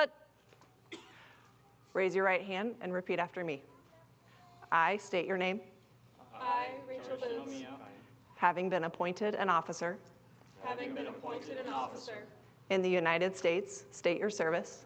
in the United States Navy, Do solemnly swear do solemnly swear that I will support and defend that I will support and defend the Constitution of the United States the Constitution of the United States against all enemies, foreign and domestic, against all enemies, foreign and domestic, that I will bear true faith that I will bear true faith and allegiance to the same, and allegiance to the same, that I take this obligation freely that I take this obligation freely without any mental reservation without any mental reservation or purpose of evasion, or purpose of evasion, and that I will well and faithfully and that I will well and faithfully discharge the duties of the office discharge the duties of the office upon which I am about to enter.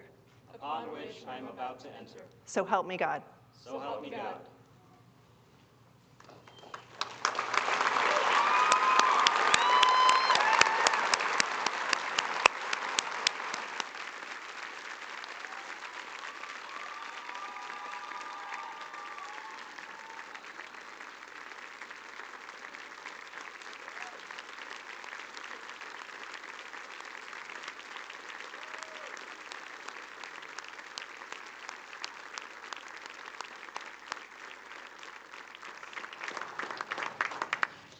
It is my honor to introduce Captain Akira Shinomiya, being pinned by his wife, Esther Shinomiya.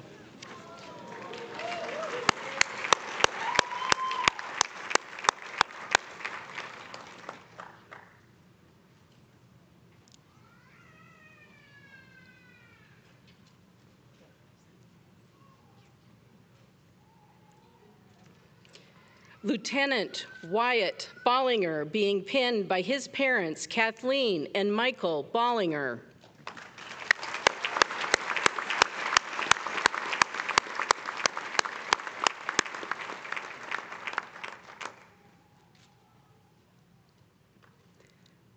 Lieutenant Rachel Boots, being pinned by her husband, Captain Tristan Boots, and their daughter, Hera.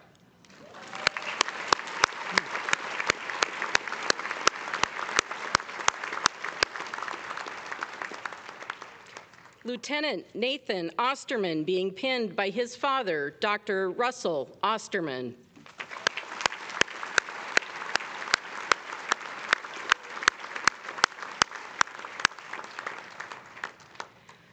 Captain John Paul McCann, being pinned by his father, John McCann.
Once everyone is successfully pinned, family members may return to their seats.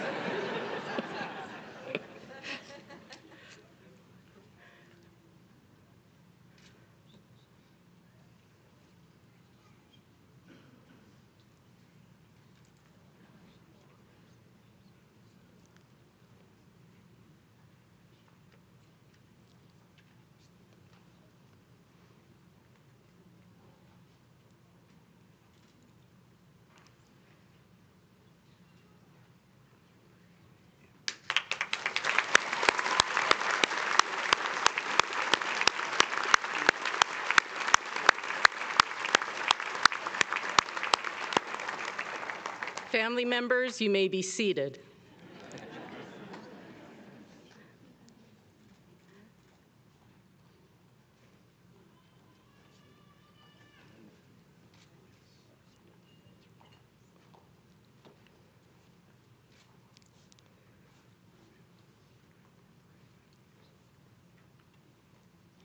On behalf of the Department of Defense and the airmen, guardians, soldiers, Marines, sailors, and the families you will care for, thank you for answering the call to serve our nation through military medicine.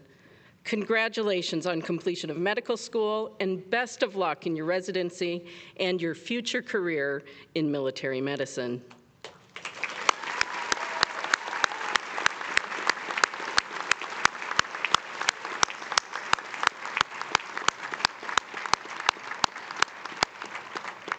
And graduates, you may likewise be seated.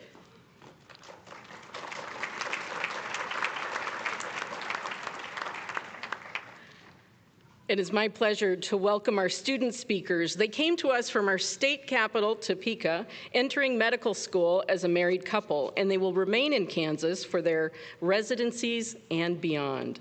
Ladies and gentlemen, Dr. Mackenzie Bevins and Dr. Matthew Bevins.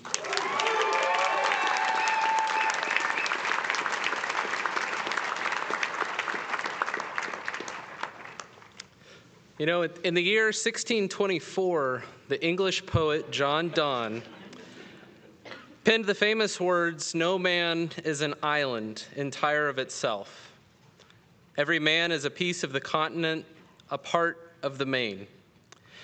He wrote these words after recovering from a near-fatal plague-like illness. His prose was a reflection on the fragility of life and the interconnectedness that all people share by virtue of their humanity. Now, looking back the last 4 years, I think we can all agree that medical school can often feel like a protracted, near-fatal, plague-like illness. And we've all seen the symptoms. Excessive fatigue after late-night study sessions, severe, out-of-proportion abdominal pain from upcoming board exams, and of course, the persistent, impending sense of doom, the crushing weight of responsibility that we felt while on rotation. We've all experienced that type of exhaustion that caffeine just can't seem to fix. We felt the anxiety of the unknown and the overwhelming burden of expectations. But it is through these shared symptoms that we learn the most important lesson of our education. We found our rest, our comfort, and our encouragement with one another through unity. We realized we weren't independent islands scattered in a sea of despair. We were a continent of future physicians holding the shoreline for one another. And 4 years ago, during our white coat ceremony here in this very room, we hadn't yet realized just how much we were going to rely on one another. We were excited to be the pioneers of a new medical school, imagining ourselves to be visionary architects carving out a new path for future student doctors. But it didn't take long for reality to sit in. We were just trailblazers paving a new path. We were essentially enduring the 2020s version of the Oregon Trail, doing everything we could to avoid death by dysentery, or at least death by PowerPoint. We learned the art of commiseration through communal suffering, and realized that the only way we were going to make it to graduation alive was by working together. But we didn't just survive the Oregon Trail. We thrived while learning the Krebs cycle, the brachial plexus, and the coagulation cascade. And somehow, some of us even managed to stay married. Together, we also learned more than what was contained in our textbooks through our shared experiences. This journey required a level of radical collaboration we hadn't prepared for. It's a lot like marriage, really. We had to find commonality even through our differences, and we bonded through our shared medical school experience, including the obstacles of our journey and crossing the rivers of absurdity at times. Today, we can look back at our memories through a lens of humor to reflect on how we learned to persevere together on our intrepid, pioneering endeavor. But in order for us to reflect appropriately on these experiences with the clarity that they deserve, we need to look at them through the right lenses. To truly see how far we've come, we're going to need some professional assistance and return to the classroom. Mackenzie, if you would.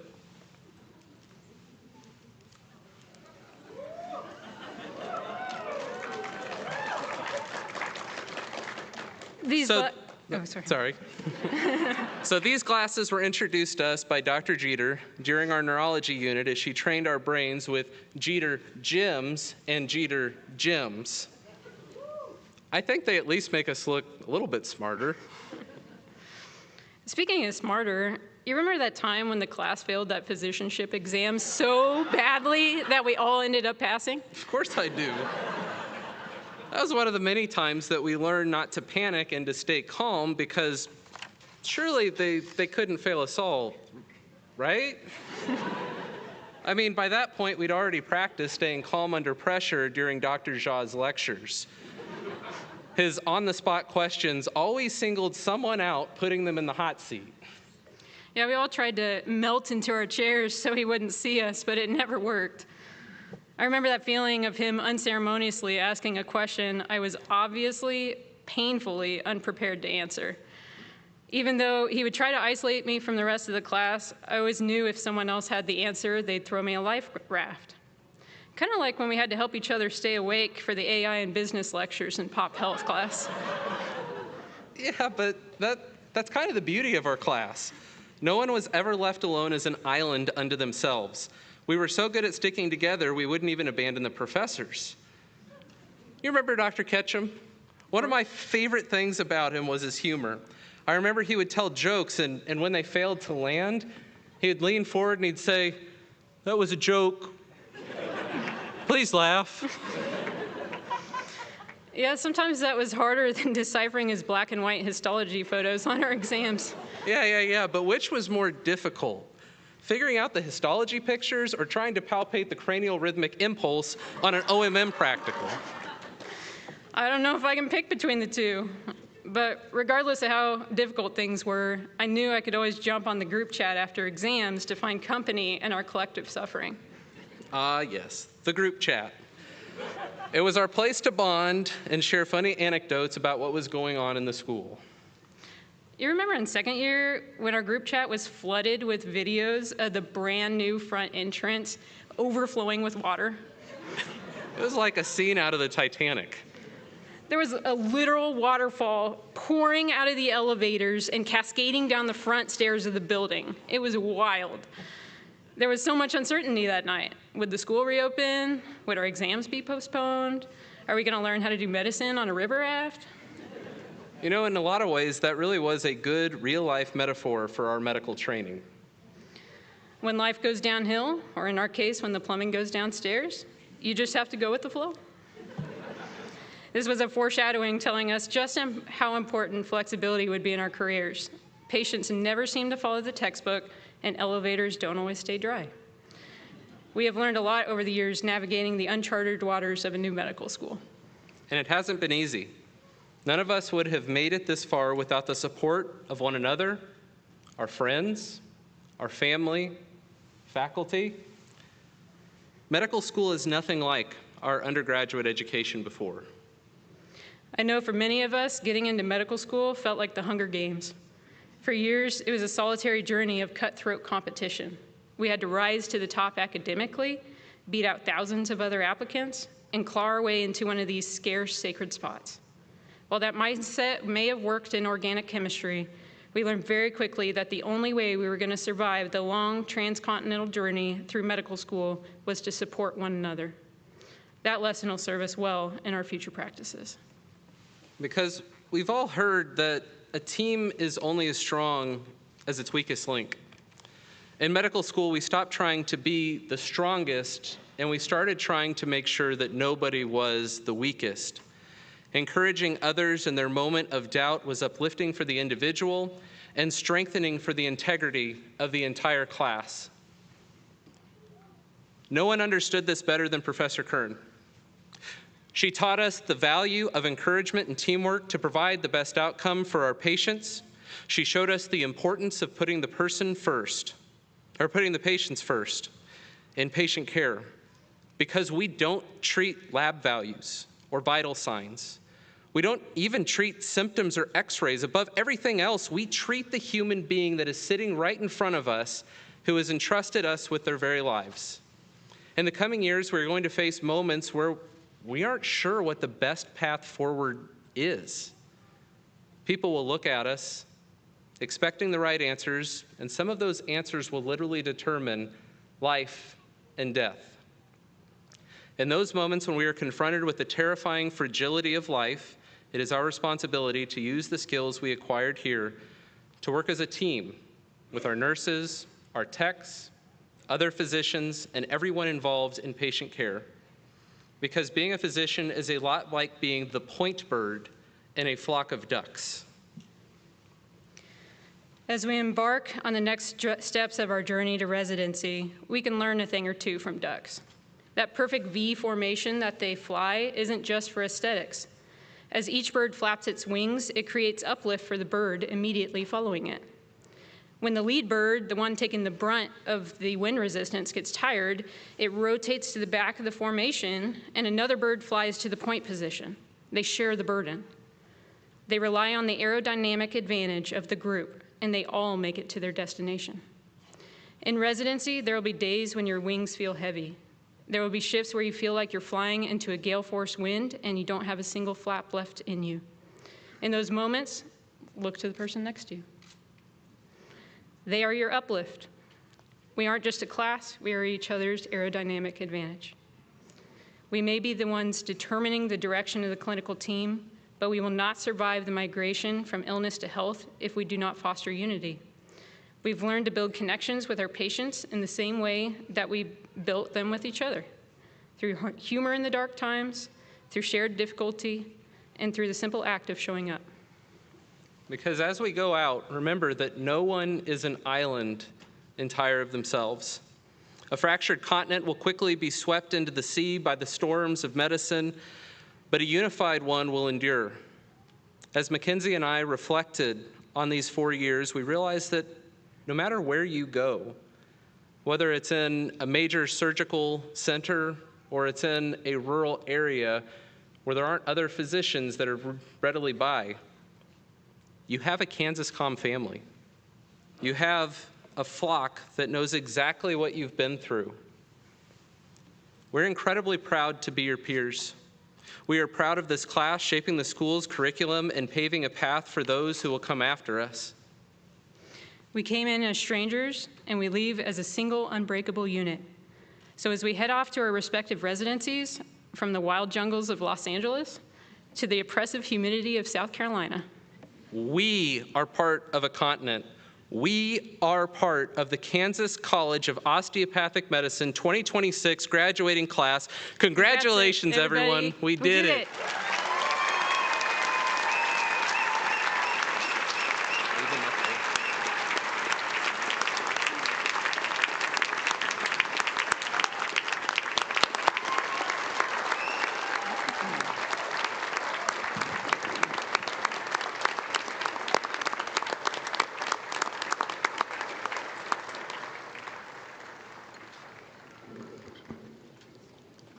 Thank you, Dr. Matthew and Dr. Mackenzie Bevins. We appreciate that. All right, good morning, doctors, and now alumni. Take a moment, really take it in, because this is the last time anyone will call you a student at KansasCOM. From this point forward, you're something brand new, and you're something permanent. You're our first alumni. That distinction matters. You didn't just complete medical school, as we've heard this morning. You helped build the culture of this one. You were the first to show up, the first to lead, and the first to figure things out. And with that came a spirit of collaboration, service, and a connection that will forever tie us together in our shared experience here.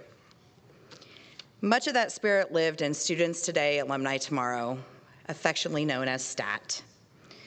Through our celebrations and gatherings, our hope is that STAT helped lay a foundation for what it means to belong here, not just during medical school, but long after it. That's an important point too. Your relationship with KansasCOM does not end today. It evolves. Today you create the KHSU Alumni Association. As alumni, as you've heard me say before, there are many ways for you to stay involved. We hope you'll consider mentoring students, returning to campus as speakers, opening doors for clinical rotations or residencies, participate in service projects alongside us, or simply just stay connected to us and one another. You'll receive communications from me, no doubt, and invitations to get together. But more than that, you'll always have a place here. The university will continue to grow, new classes will arrive, new traditions will take shape, and every one of them will have been influenced by you, the inaugural class, who set the tone, built the bridge between students and alumnus, and showed us what community really looks like. We are incredibly proud of the physicians you are becoming, and just as proud to welcome you to this next chapter. So, on behalf of Kansas Health Science University and the College of Osteopathic Medicine, it's my honor to say, welcome to the Alumni Association. Congratulations, doctors.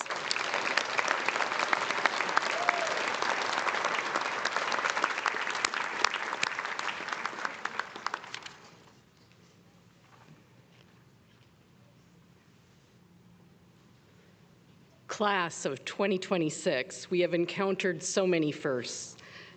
And today, you are our first alumni.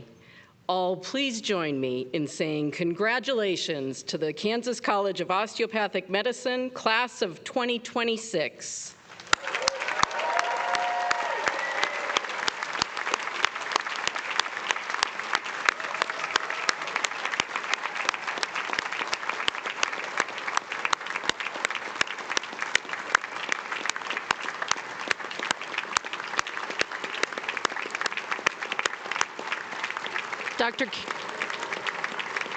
Dr. Carius.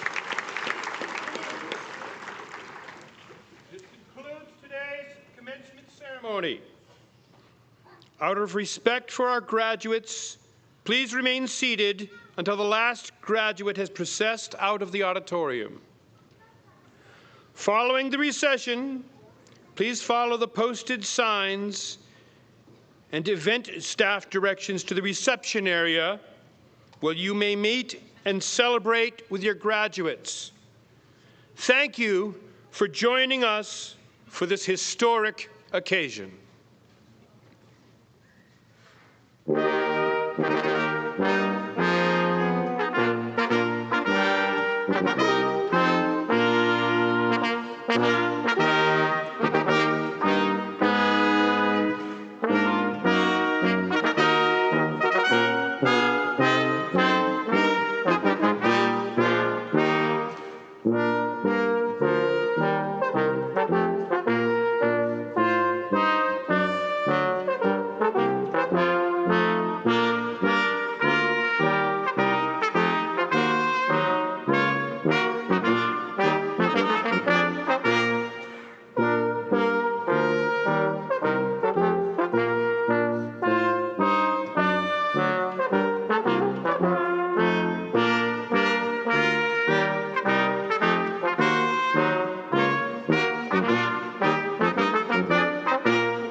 Give you all the music? Yeah, I'll take all the music.